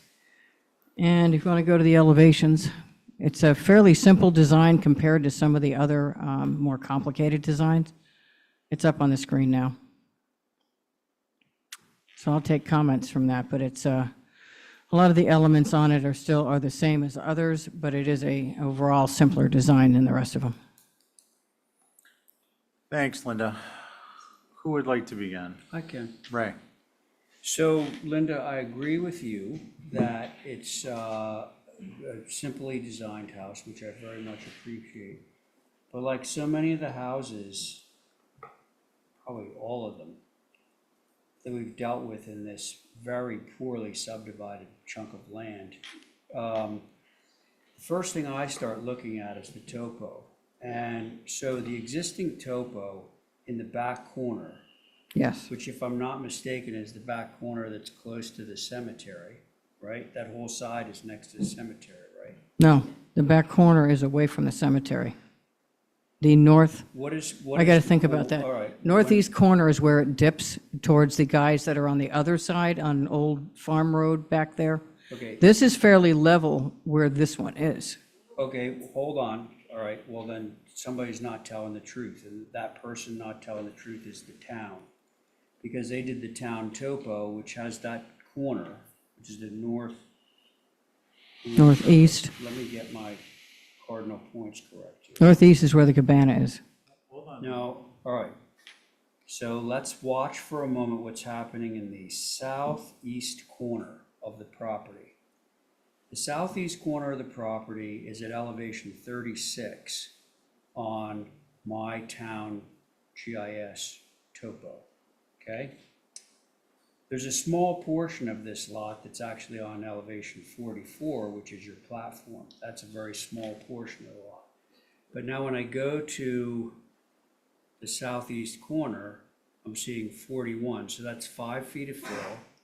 I see the top of wall at 44 and then dropping down to 41. That's all well and good, but it doesn't say at the bottom of the wall, which bottom of the wall number is, which would be around 36. So that's a 5-foot high wall facing open space, as far as I can tell. No, it actually faces the side of the house. There's no wall on the other side. No, there's green there. Maybe I'm. You might as well go to the photographs. That's going to be a lot better.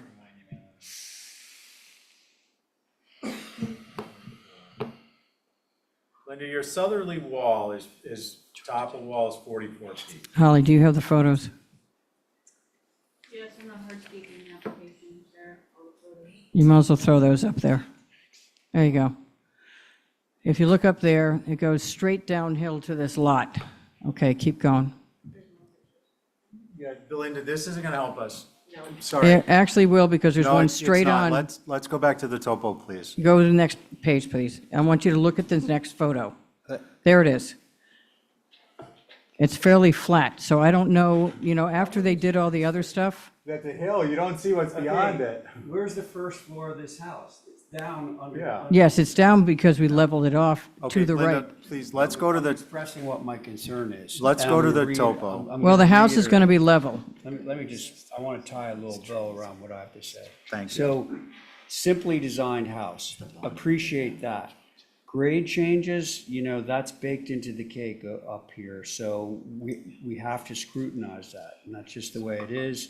And right now, I'm looking at stuff that I'm not necessarily loving. Okay, that's what I have to say, Stephen. okay, thank you, Ray. Let's So no see. comments on the design. No, actually, Okay. the design of the house is good, good, it's responsible, it's simple. Dale? Okay. Thank you, Ray. With regard to the house, yeah, I agree with Ray. It was the lot grade change that had needed. Anything else? No, not about the house. Because we're gonna have to rectify all this before we move on. Angus? The grade issues are the primary concern. With the slope of the hill and that gable that's 2 stories facing south, I'd thought about maybe wrapping the porch around to sort of bring that down a little bit in response to the natural grade. But it really is being able to see what this looks like in relation to the grade and the retaining and all that. Thank you. See, Abby? I think, sorry. Abby Camp. I think the architecture is appropriate, but when I look at it on the site plan, it seems to be really shoehorned in there. And I don't know what you can do about that, because the architecture is fine, but it's just, it looks really pinched, and it looks like you're trying to get every inch out of this lot. Like every single one of them in there. I know, I'm taking this as an individual piece, but, and I also have the concerns about the topography and how you're going to be able to, what happens to that 8 feet difference from north to south. Thank you. It's not Thank 8 you. feet, but we'll deal with it. So, Linda, I think, there's Section? no secret here that this, no, I'm like, I don't think there's any great mystery here. That's what I'm trying to get to. No, we're flattening Like, it out. It's, you're basically, I'm going to jump over to the hardscape. We don't have to jump to the hardscape. Let's go to this site plan of the structure, and let's just put this thing, be very clear about what's being proposed so we can move on one way or the other. Run, right, next one, there it is. You're basically, can you zoom in a little bit on this? And then I'm going to ask you just to go back up to the topo, just slide up a little bit. One more. Go to left. There you Oh, go. sorry, yeah. Oh, no, you're Either good. one. Come down just a little bit more. Okay, so this, what we're gonna look at next is the sideways version of this. 36, 38, 40, 42. Okay, go up. please, to the site plan? Okay, so Linda, what you're proposing here is 41 here, 44 here. It's a big difference. Okay. It basically almost levels this lot, which is a big difference. It's not, in my mind, being in that subdivision, different than what has happened there. We've So leveled what every I- one of those. Please stop. So what I personally would like to address is an understanding of what is going to happen to shield on that downhill side on this property. What visual mitigation is going to be in place, plant material, I presume, to prevent that wall from being visible. And also, I'm a little concerned, this has to do with the integrity of the grade. There's a tremendous amount of pressure treated in there. It's like a termite carpenter ant haven. And it's almost like a mudslide waiting to happen. And this is gonna be a lot of material fill.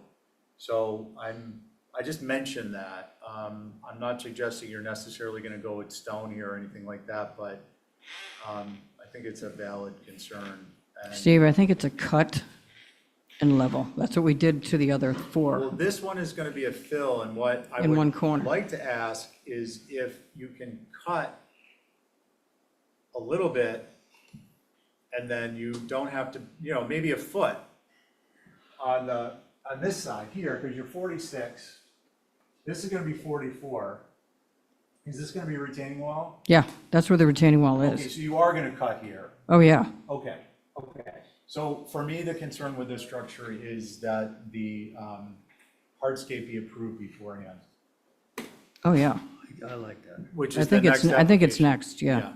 Does anyone have a concern with addressing that? It needs to be addressed. Okay, so we're So gonna the move to architecture's good? We're gonna move to the hardscape, and then we'll deal with this in a double motion or something. Okay. Thank you for letting me at least get through that. Well, here are the pictures that would be helpful if you turn and look at them. You want to keep going, Holly? Yeah, I think just the site plan is what we need. Who's got it? Not so fast.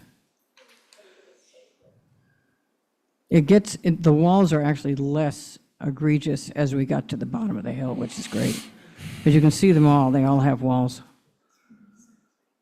And plantings in front of their walls. Down 2 feet, and then they're gonna build this up. So they're gonna cut. So Linda, can we go There to it the is. site plan? Because Yeah. there's no sense with showing all this stuff. Because there is, if you can see, Steve, at the bottom of the hill, there's a massive amount of screening already there, which we're not touching. That's a worthwhile point. I think, Yep. I'm sorry I want to direct this because I want to get us through. Pages are the wrong way. Can we rotate this? I think. So again, you're cutting here, this is 46, you're cutting this down, this will be 44-ish. Ish. 44, 41, you're gonna come up between 4 and 5 feet to 6 feet. What, just to get it on the table, what are you proposing? This is a retaining wall. What are you proposing here, which we can't see on the screen, but it looks like It says board formed concrete. board form concrete And a substantial amount of planting over and there. plant material on the South side. fencing with vegetation. And so what is that border, Linda? Is that plant material? I can't see it from here. Here, I've got all the notations that What the is guy put this? on there. That's planting. okay, I just wanted to get to the point where we all understand what's happening. Does anyone have a question on the location of the retainage? No. The heights? Okay. Who would like to begin? Val? Because that's the low side and open, I think it should be some kind of natural vegetation that's in the area. Yeah. Okay. That's a good point. And do you want to talk about the other hardscape elements? I didn't want us to hyper-focus on that, I just wanted to get through. I just Yeah, wanted but to I point think out the they're the retaining same as is everybody else in there. Yeah, okay. Issue. So you don't have a concern with the other items? Okay. Not given what's there already. Okay. So that's Val. Ray? I'm coming to that. You know, I'm looking at the hardscape plan and the fact that the wall is inset. The one that we were looking at on the other plans was not. This one is, so there's enough room to plant between the wall and the property line. Yeah, I'm coming around. Did you say you're good? I'm coming around, yeah. Okay, I'm still looking, but, you know. Anyone else? I have a question through the chair to the applicant. Is that buffer to the south between the retaining wall and the property line, I don't see a dimension for that. How much room is there for planting? I can't tell you from here, at least a foot or two. Because there's a massive amount of vegetation below that on the property that nobody can touch. So if you go back to the pictures, you can see that that whole thing is vegetated Linda, naturally. Linda, that's way more than a foot. Yeah. That's. Yeah, I can't see it from that's here. probably a setback's worth. It's about 3.5 There's a scale right there. So it's at least 5. 5 feet? 5 feet. There's enough to put plants. I made them do that. Well, nice make. It's about 5 feet. Here. Okay, Angus, any other questions? No. Want to do comments?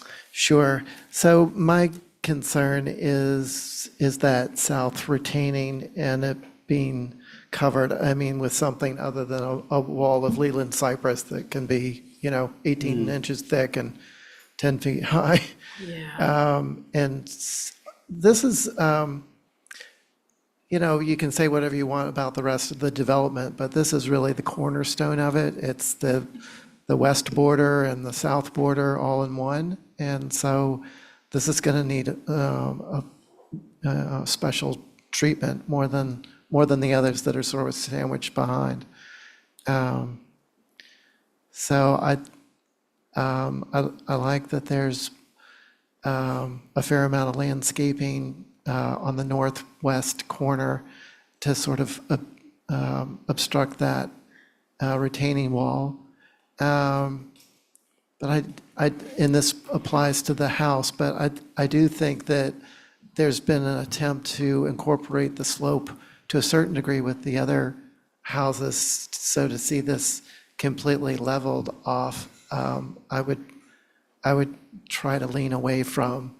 I think there needs to be some sort of response to the slope, and giving plenty of room to naturally landscape that south border of the retaining wall if there's going to be a wall of that height.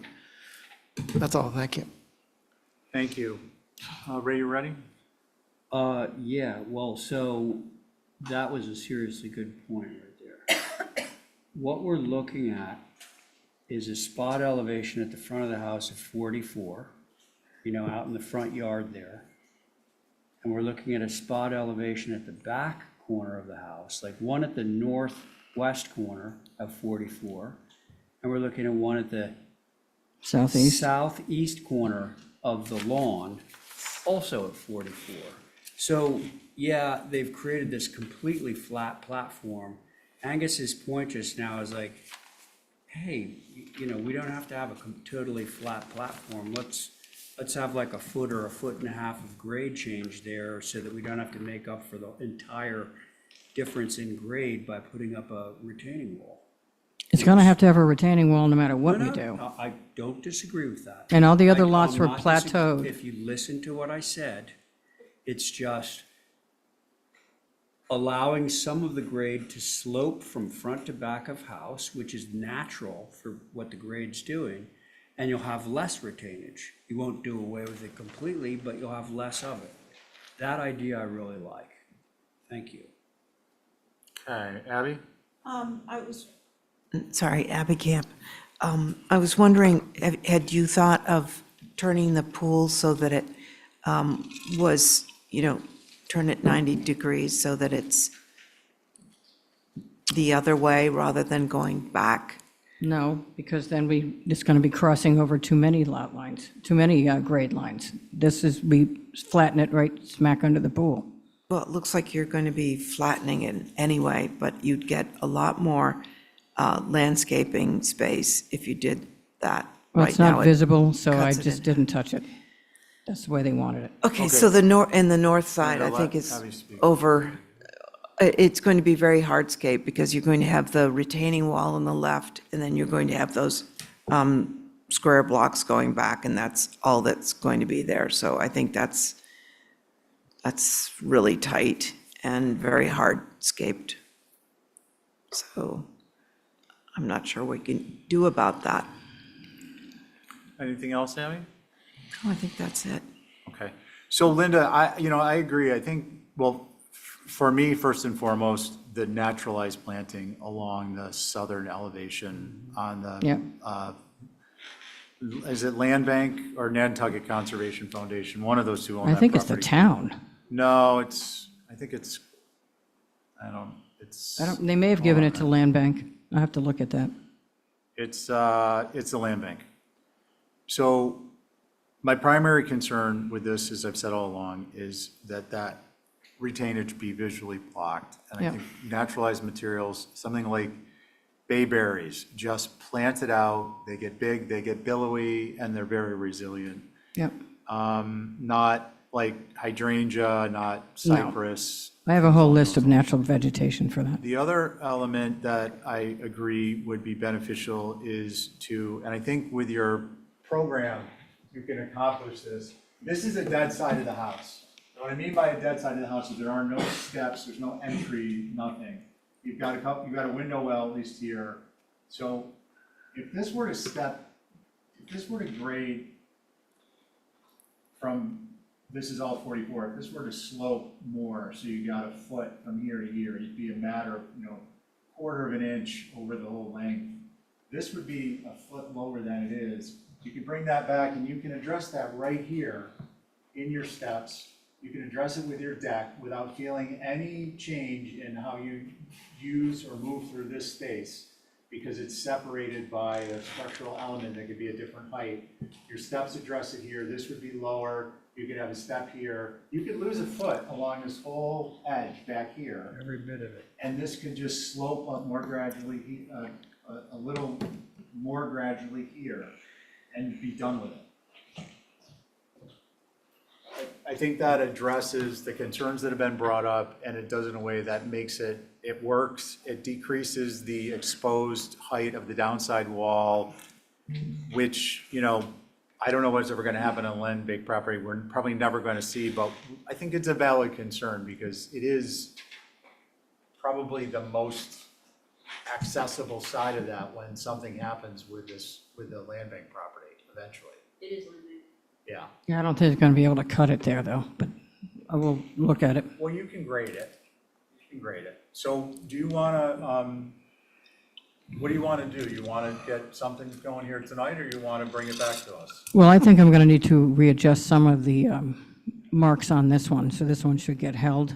Yeah. But in the meantime, I'd like you all to go take a viewing, especially those who've never been up there. I think we've been there, and I think. Well, some have not.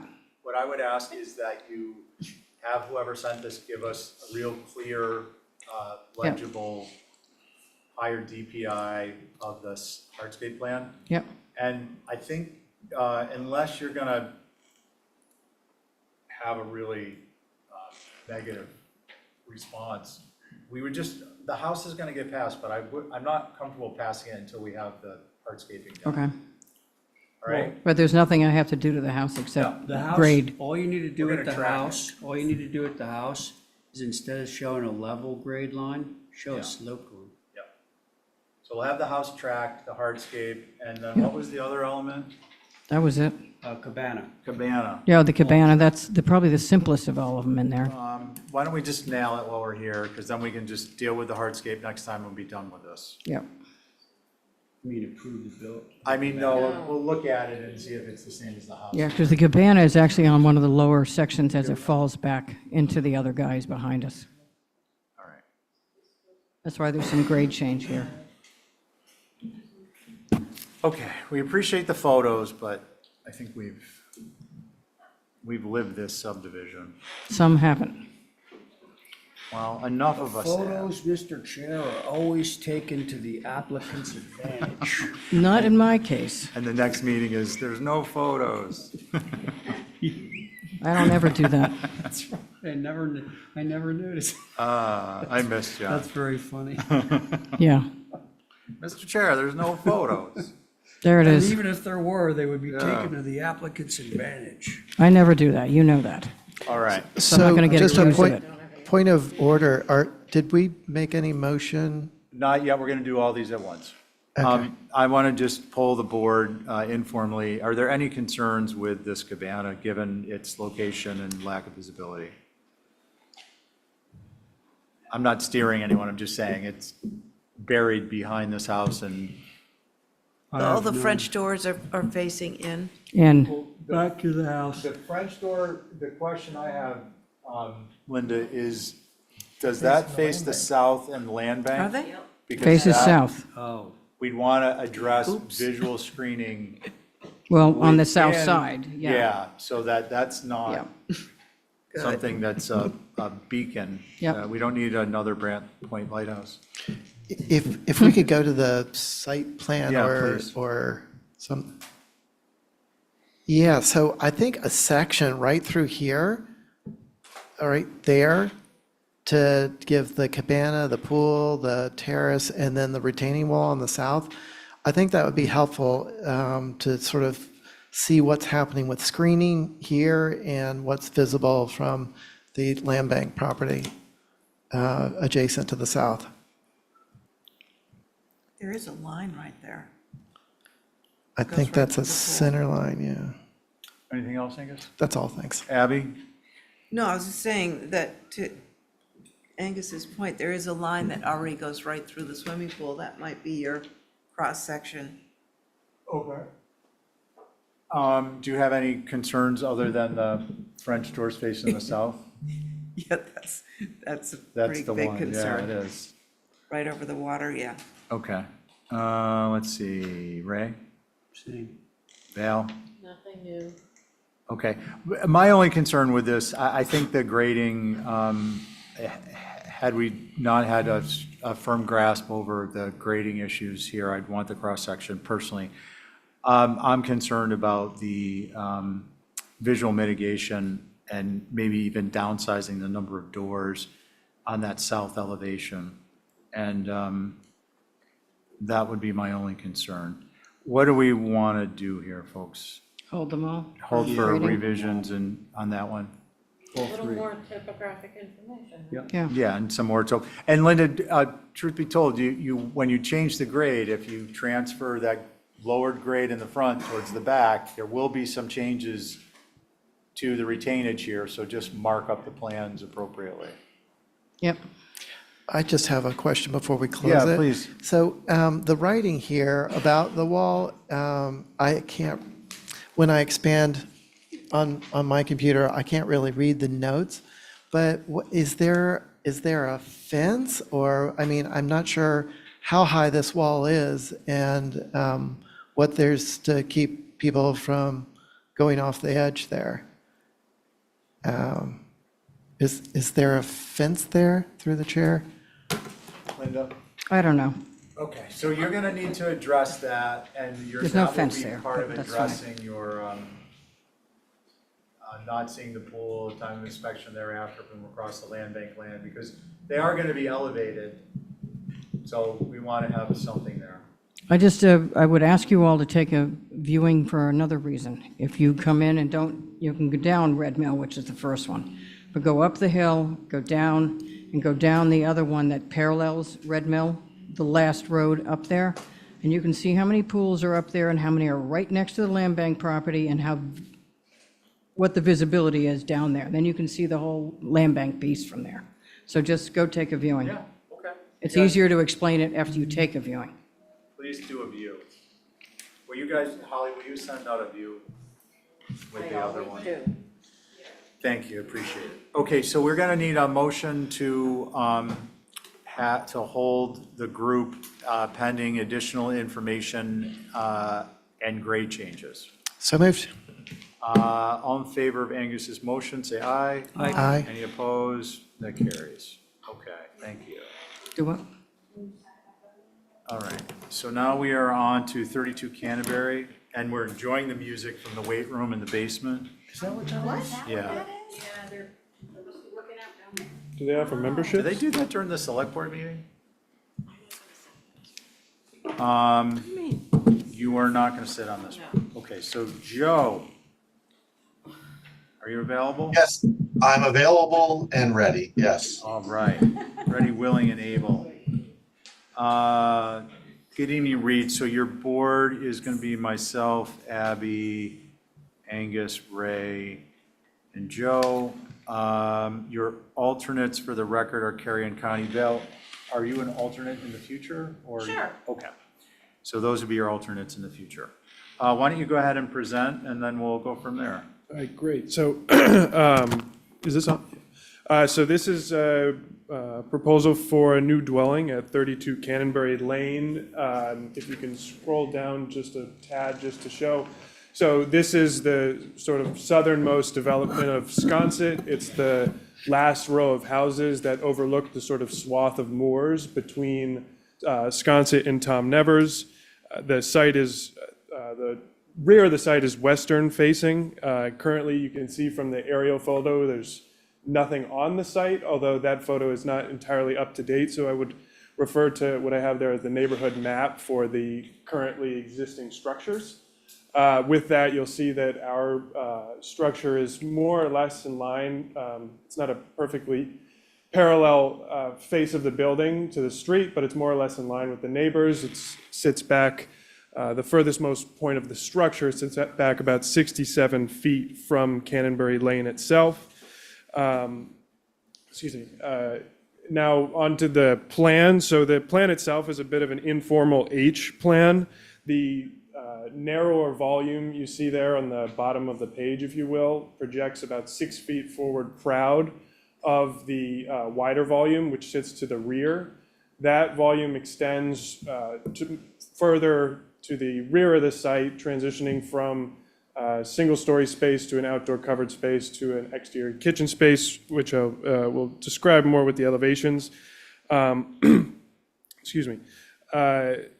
So the connection of the H is the entrance to the house. You'll see in some context photos towards the end of the presentation, there are quite a few examples of the front door not being in the main mass. So we are playing off of that contextual element. And then you can sort of scroll through to the elevations. You'll see, or on the roof plan, I just want to describe, sorry, yeah, right there is perfect. I just want to describe a little bit what's happening with the roof. So if from the street, the left-hand mass is a full 2-story mass. The right-hand mass is a 1 3/4. And the center section is a single roof line that goes from the, I guess, furthest most point on that porch to the road up and back to the edge of that deck. So that second floor deck there is built into that one continuous roof line. And part of the reason for this was that we were trying to keep the face that's visual from the street as sort of short as possible. So that ridge line there is basically elevated just enough to allow for headroom between the connection between both volumes that you'll see in the second floor plan. Excuse me. So I just wanted to describe that because in the elevations, that ridge line you'll see is a good 3.5 feet or so lower than the volume on the left-hand side. As far as secondary massings go, we have you'll see on the south elevation there, a small gable to break up the eave line of that 2-story volume. And then on the other 1 3/4 story volume, there's just 2 exactly equal dormers that are favored towards the rear of the site. And that was just to keep sort of their visual consequence minimal to the road. And then you'll see that north elevation on the next page, if you wouldn't mind, Holly. So that's a considerably long elevation, but we did do, a lot to sort of change up the roof lines. And with that, I will leave it to the comments of the board. Okay, thanks, Reed. Appreciate it. Holly, was there anything from Wisconsin on those? There was, Mr. Chair, we received an email from Rob representing the Sconset Advisory Group, which is made up of himself, Clement Durkees, Caroline Ellis, and Mary Laffer Will. And specifically for this application, the many second floor decks on the west elevation seem overpowering, but we know that they are not in view. The amount of patio space in the rear could be reduced as well, and those were their concerns. I just wanted to mention that it's very formal, where I think this is more of a beachy neighborhood that's been revitalized since the 70s after it was originally created. So I would recommend a little less formality. So those are my comments. Thank you. Thanks, Holly. Ray? Okay, Reed, this is almost like a study, the front elevation, okay? We have on the right-hand side a fairly normally proportioned gable facing the road. Then on the left-hand side, we have a gable that's not only considerably narrower than, but also considerably taller than the normally proportioned gable on the right-hand side. So there's a serious imbalance, because usually the narrower volume is lower. And although I understand your justification for having that as being, the full 2 stories, it's almost like if you're going to do a gesture like that, you want to make it the wider volume and make the other lower one the lower volume, the less tall volume. So the other thing that's interesting, if we look at your precedent photos of the neighborhood, one interesting thing is almost all of them are really well proportioned gables the way that your right-hand gable is, okay? But the other thing that I'm going to point out is that almost all of them have 2 windows on the second floor as opposed to 1. So I feel like, first of all, I should have started everything out by saying this is the elevation, of course, that everyone's going to be focusing in on. And so that's why I'm focusing in on it. So I think that if there's better proportions and more parity between the 2 flanking gables in some way, so that they're the same width in relation to height as a proportion, and 2 windows on the second floor, I think would be very helpful. And beyond that, I'm not going to say much about the fenestration on the back or anything like that, because I think these are, for me, the major problems are with the proportions that we see from the street. Thank you. Thanks, Ray. Joe? Yeah. Ray, thanks for mentioning these gables, because it occurred to me that the right-hand gable that I do feel like is better proportioned could almost be taller, and the other one should get lower. Certainly, there's a lot of shingle space above the window on the left-hand gable, and you could play around with the top plate height. But if you look at the side elevation, there's definitely room to drop that and not even dormer it. So I think playing around with those gables is something to look at. And regarding the central mass, I think the H shape, by the way, seems like a good approach, and I don't have any issues with the front door being in well, you said not the primary mass, but I think that the H shape itself reads as the primary mass.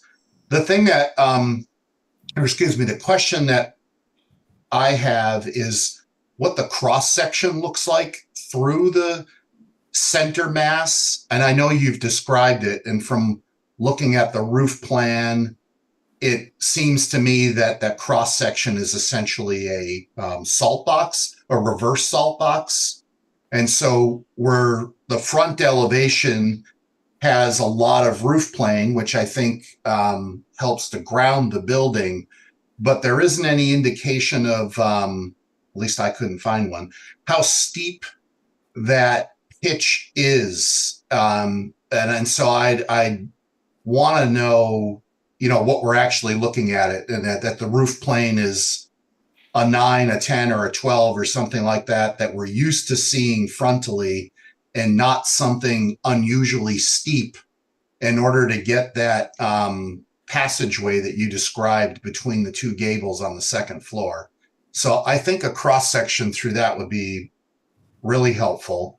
And even though, since we're talking about cross sections, on the side elevation, which is called the left, that connector roof that connects this, we'll call it the cabana, with the house, it looks to me like there's a lot of unnecessary roof plane there. I personally don't have an issue with the structures being connected, but I don't think you need that much roof plane in order to achieve the idea of this connectivity. I think that could almost be cut in half. I don't think it has to be parallel to the other roof planes. And I think that would help to create some hierarchy between the two structures and make the connection feel a little lighter. And since we're on this elevation, I also think that the shed roof pitch that screens the stair and that integrated deck on this secondary structure that is a 5 pitch, it feels like that should come down. It comes really close to the eave of that gable, and I feel like it should be at least be a 4 on this. I think it'll just help the building proportions. My final comment is that all the it's interesting, these are 2/1 windows, not necessarily against the 2/1 windows. I think we've seen them before, and there's plenty of them in some older sconset homes. But I think the non-muntined French doors, of which there are many, feels like those should be at least 4 lights, so that they're in keeping with the fenestration division that you've started with the windows, and they read really contemporary. That wasn't my final comment. My final comment, I think, is that the single story mast that comes off the back of this with the chimney, I'm not sure how visible they will be, but those little transom dormers just feel like they complicate that roof plane unnecessarily. I know they act as skylights. I'd almost rather see a skylight. Anyway, those are my comments. Thank you. Thanks, Joe. Let's see, Angus. I think my primary concerns have already been addressed about the front gables. And once they are more similar, that sort of even increases the formality, which I was hearing Holly's comments about that, or maybe it was Sconset through Holly. But I do think the smaller mast should be either lower, or it should match in width and height to make it fit in. But right now it's I believe awkwardly narrow and tall. My other concern is just meeting guidelines as far as the minimum setbacks for the dormers off the gable ends, primarily in the west, but not, the north elevation. And in that as well are the light configuration in the dormer, that one light high. They're really long. I think it's a number 10 window. And I guess that other elevation that I was talking about with the dormers was the west elevation, and the ratio of glass to wall area. And everything else I think has been expressed. That walled sort of fencing on the porch doesn't, I think is irregular. So I would try to figure something else out for that. And now I lost the elevation. Anyway, that's all. Thank you. Oh, it's up there now. No, it's not. That's the other one. It's above that one, I think, one or two more elevations higher. But those are my concerns. Thank you. Thanks, Angus. Abby? Yeah, I think I agree about the gables being different. I think it's a very complicated design. And I think the three dormers over the front door are sort of very modern. I think maybe they could be one window ganged together or something to pull this together in the front. The windows in those gables are both different sizes. Something has to sort of relate to one another here. And I think the back is over fenestrated and too much decking. Thank you. Thanks, Abby. Reed, I'm going to focus on the front elevation, the east elevation. Obviously, massaging the two-story gables and fenestration are concerned. For me, this kind of three-quarter courtyard that's created by the wraparound porches at the gable and what is going to be a porch over the covered porch at the front door is a concern. That's atypical. What's even more atypical is this reverse salt box. And I think this needs a dramatic modification. I've never seen anything like that, period, let alone on Nantucket. I think that what that connector needs to be is probably at least a 1 3/4 story structure. You could then put a covered porch over it. You'll get a line at the same eave height and the same height that the covered porch connects to this new connector element. And it will be more traditional, and it will, I think, read as such in beneficial ways. The back is the back. It's not going to be seen. I'm not going to jump into that. The north elevation, I think better balanced fenestration to the extent the mass on the left, which is towards the front, towards Cannonbury, is going to be visible. I think the other is recessed, and the smaller 1 3/4 story gable element I don't have a problem with. So those are my comments. I take it we're going to hold this for revisions? That's my motion. Okay. On Abby's motion, Abby? I'm an aye. Let's see, Angus? Aye. Ray? Aye. Joe? Aye. And I'm an aye. Okay. Thank you. Thank you. It's actually probably closer than you might think after our comments. Sorry I killed those pretty quick. Don't be disheartened. Okay, that moves us on to Two Stone Alley, the event we've all been waiting for.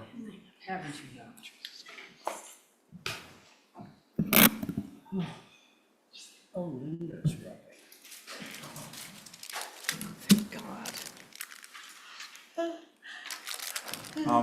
Val, stick with it a little longer. It says south. Yeah, well, I'm south. Agent is south. No, you're southwest. I'm southwest. Okay. What do you got for us, Linda? Okay. Anybody who knew that I fought this whole project for 4 years, probably falling over, that I'm standing here representing it now. Yeah, thank you. You're right. 4 years and a 100-page report. So, you know. Yep. Stranger Okay, things but- have happened. Hey, guys, Linda has the floor. I was asked to review the issue with the railing that they ran into the last time. And you know, I would be the most skeptical on trying to figure out how to rectify the previous submission.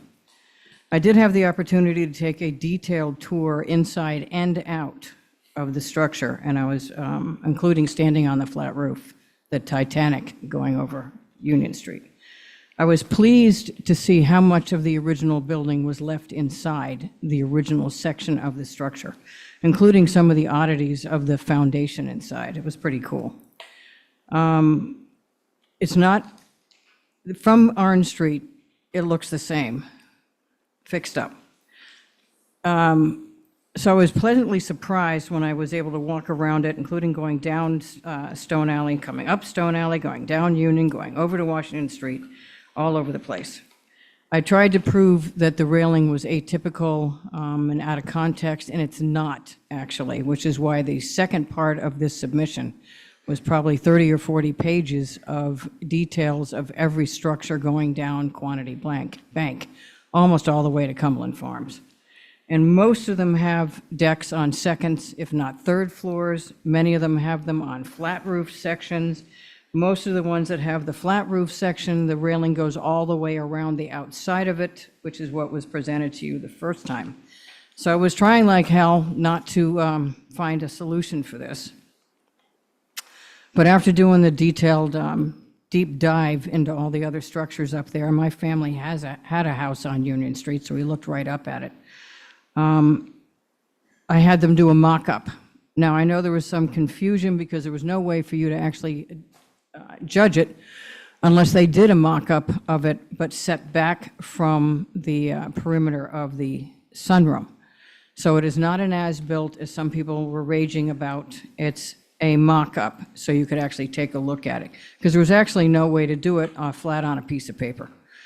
So that's why that's up there.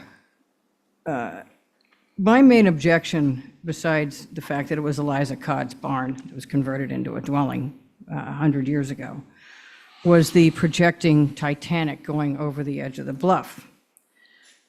I went by it every day because my family was there, and it just was overwhelming to me until it was built and I was able to stand down there and look at it. And it's not what we all thought it was going to be. Now, when we moved the railing back on the mock-up, it actually helped the projection, because I took, in the next one, you could see all the pictures. I took pictures from everywhere, from up and down as I walked 10 feet, 10 feet, 10 feet up and down Stone Alley, as I walked down Union Street, as I walked Orange Street. Everywhere I could possibly see it. I went all the way down to Washington Street and looked back at it, because there's a great picture of it right there above you. It actually broke up the flat roof by breaking it in half, so the front piece of it looks like it's just a sunroom and not this huge flat expanse behind it. So it actually gave it some grounding. It actually gave it some visibility, which improved the visibility of that flat roof. That's pretty much all I have to say about it at the moment, but when you move around Orange Street and up and down Stone Alley, as I proved with the pictures on the next section, you really can't get it. You get just the top railing, but it's enough to cut that flat roof in half. So the actual impact on visibility is pretty minimal.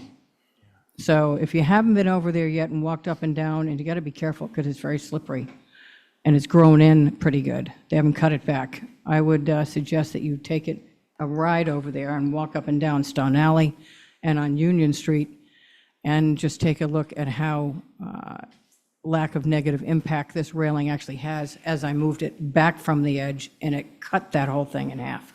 So if you have any more questions, or do you want to go over the pictures, but they were in your packet and a separate attachment of all the other houses over there with massive decks. I mean, massive decks. We appreciate the restraint and not having to go through the pictures. They're very helpful to have, though. We did look at them.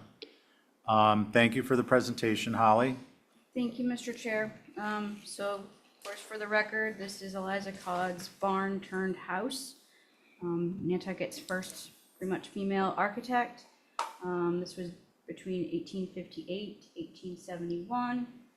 I wanted to mention that the application was incorrect, as we all had mentioned for the entire year's review of the proposals before it was finally approved, that the information that was provided with HABs as well as our own HDC surveys from the 80s was incorrect in indicating the Upton House.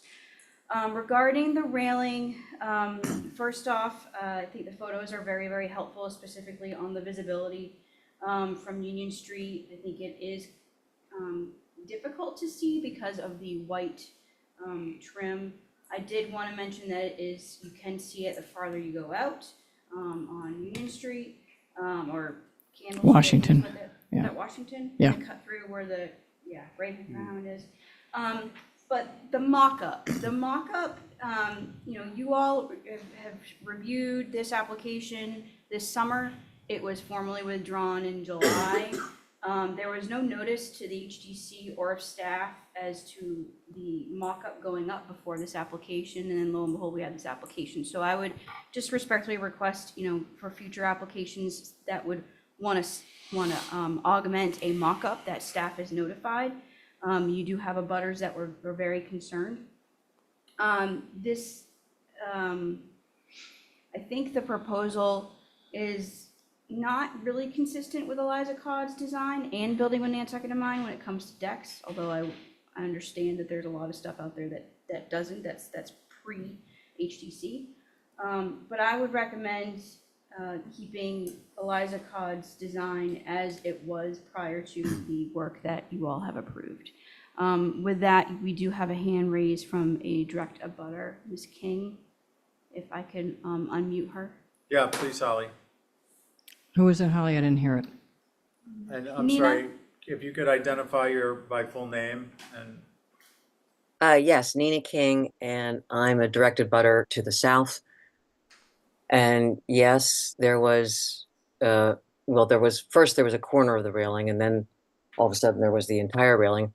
I'm glad to hear that they kept a little bit of the Eliza Codd house, despite Ms. Williams' reference to it looking like the Titanic. I think that it still looks like the Titanic.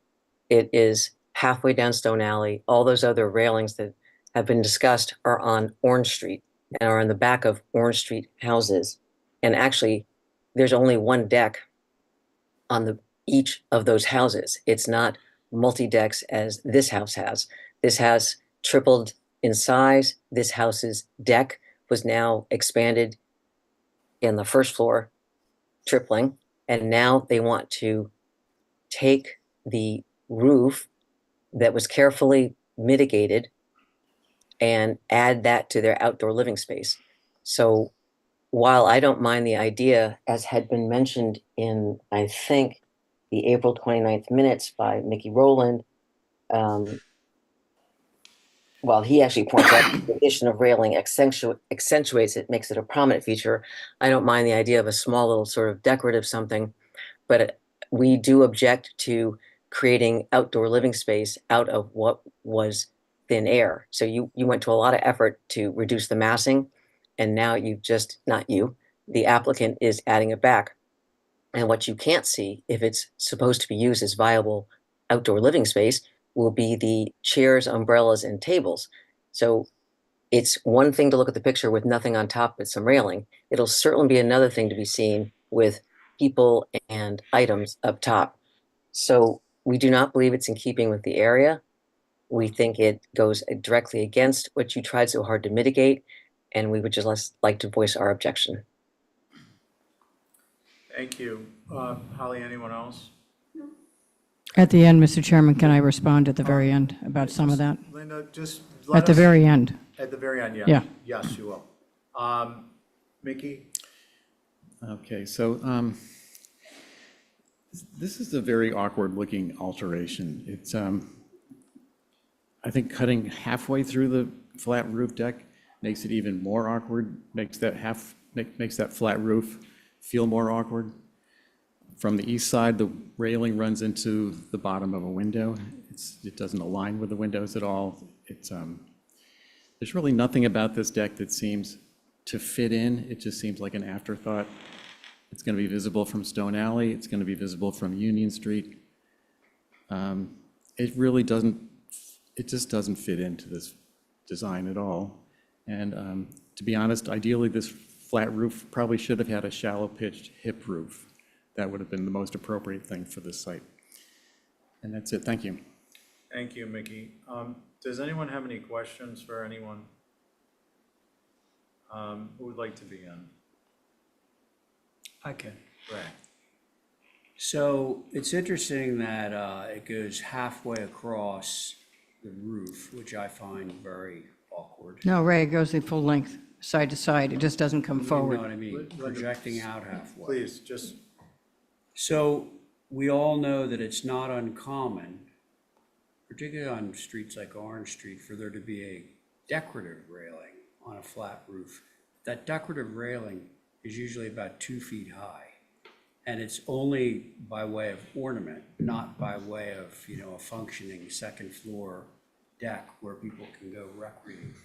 So if this were to happen at all, I would want to see a low, and when I say low, I mean like 2 feet high tops, railing that was meant as a decorative element on top of this that would essentially obey the architecture of the structure below it, where the posts would be an extension of the pilasters that surround this flat structure. So that's my view. Thanks. thanks, Ray. Val? I agree with Ray. Okay, Angus? I agree with what's been said so far from Holly and Mickey and Ray. This is definitely visible, and it doesn't fit in the context that it's being proposed for. So, yeah, definitely something different, preferably nothing, but if there is something low and definitely not a viable living deck, but a decoration that's much lower, it's just been described by Ray. Thank you. Thanks. Abby? I agree with Angus, Val, Ray, and anybody else that spoke Holly. before me. Holly, probably. But I do appreciate the pictures, Linda. They're really beautiful. Yeah. I did notice that every single one that had a flat roof had the decking go all the way to the ends. It encompassed the whole top. Yeah, But I like that's what I the- wanted to point out. Yeah, well, good job on that. And yeah, I think Ray's solution is great, and it's precedented around the town. So I think it's a good solution. Thank you. Thanks, Abby. So my thoughts on this, Linda, are on the details. The posts of the mock-up are actually wider and disproportionate. So it's not going that way, but if it were, it would be like that. Obviously needs to be modified to be more appropriate. I think that the success of the original flat roof with the railing was that it was to the south. Is that right? I was Yeah. getting my cardinal points messed up on this property. This is east. Yeah, and it wasn't as pronounced as this location would be. Even, I understand your point about the angle of inclination and so on and so forth. In particular, I'm less adverse to there being a rail there, but it would need to be cut back halfway left to right, so north to south also. Okay. I don't think that that's gonna fly, but that's, I think, would be more appropriate, because then the angle of inclination viewing this actually does, for the most part, eliminate view of it. Whereas the way it is proposed now, you can't help but notice it. You notice it, you notice the fact that it only goes half the depth from east to west, and you notice the post differential and also the caps. I don't recall the original flat roof railing, but I don't think it had these federal style ornamental caps. There's a I was picture trying to of the find one, picture there's a in picture of the one that you Library of approved up there. Hold on, hold That on. group. Not there. Right there. Hold it. back down. You already approved that. Yeah, no, but this is my point. Can we zoom in on these upper railings? I don't recall the original having this type of a detail. Post caps, and it looks more intricate even with respect to the balustrade and the number of posts.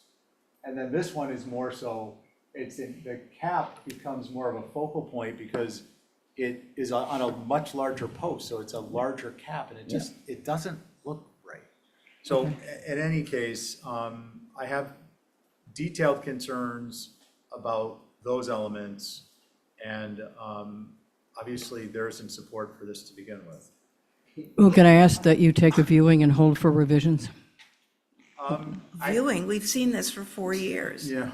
No, I've seen it Well, for I 4 wouldn't years. mind making a motion to hold for revisions to keep it. Yeah, and I wouldn't mind doing a view, but I mean, we can do it anyways. Yeah, you could do it I mean, anyway. having Can't that prevent part of you. the motion is really, Yeah, it doesn't. it's discretionary. Yeah. it's not necessary. I move to hold for revisions. All in favor, say aye. And a view on your own? Opposed? Yeah, we'll, Okay. okay. This part is really awkward here, this whole thing. And that's Well, that's already completely approved. visible from Yeah, that's Union. something else. Yeah, that would need to be all fixed and connected. That's why I want you to look at it from Union, because you can't really pick that off either. Okay, thank you. And Linda, really, those pictures were great. Yeah, beautiful. 10 Lincoln, Matt, you sneaking out? Okay. Oh, come on. I'm sorry, sir, what are you here for? I just came here, I'm the builder for that project. Oh, okay. For Tombstone Alley? Which one? Stone Alley? Alley. I just want to mention that mock-up is not to the proportions of what was drawn, it was just leftover parts. They should line up with the columns, there should be smaller posts. It was just a mock-up that was done to have a long distance view. It's not the actual plan that was drawn. So they all line up with columns and posts. That was filled in, so. Well, Ron, now that that's you're some doing the work, assurance. you're doing a great job of. Yeah.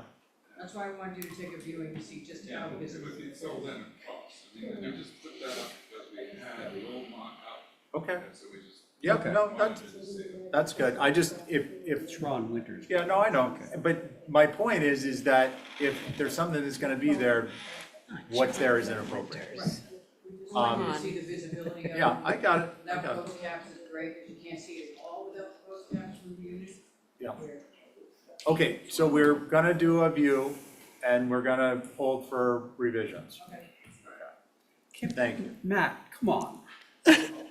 I'm gonna turn Let's into a get this pumpkin over at with. 8:30 No, but sharp. this is, I know. Well, we'll see, but all right. Yeah, sorry, we're 10 here. Lincoln. You figured it was getting late. I don't know if you guys Could looking to use, wrap up. the mic over here?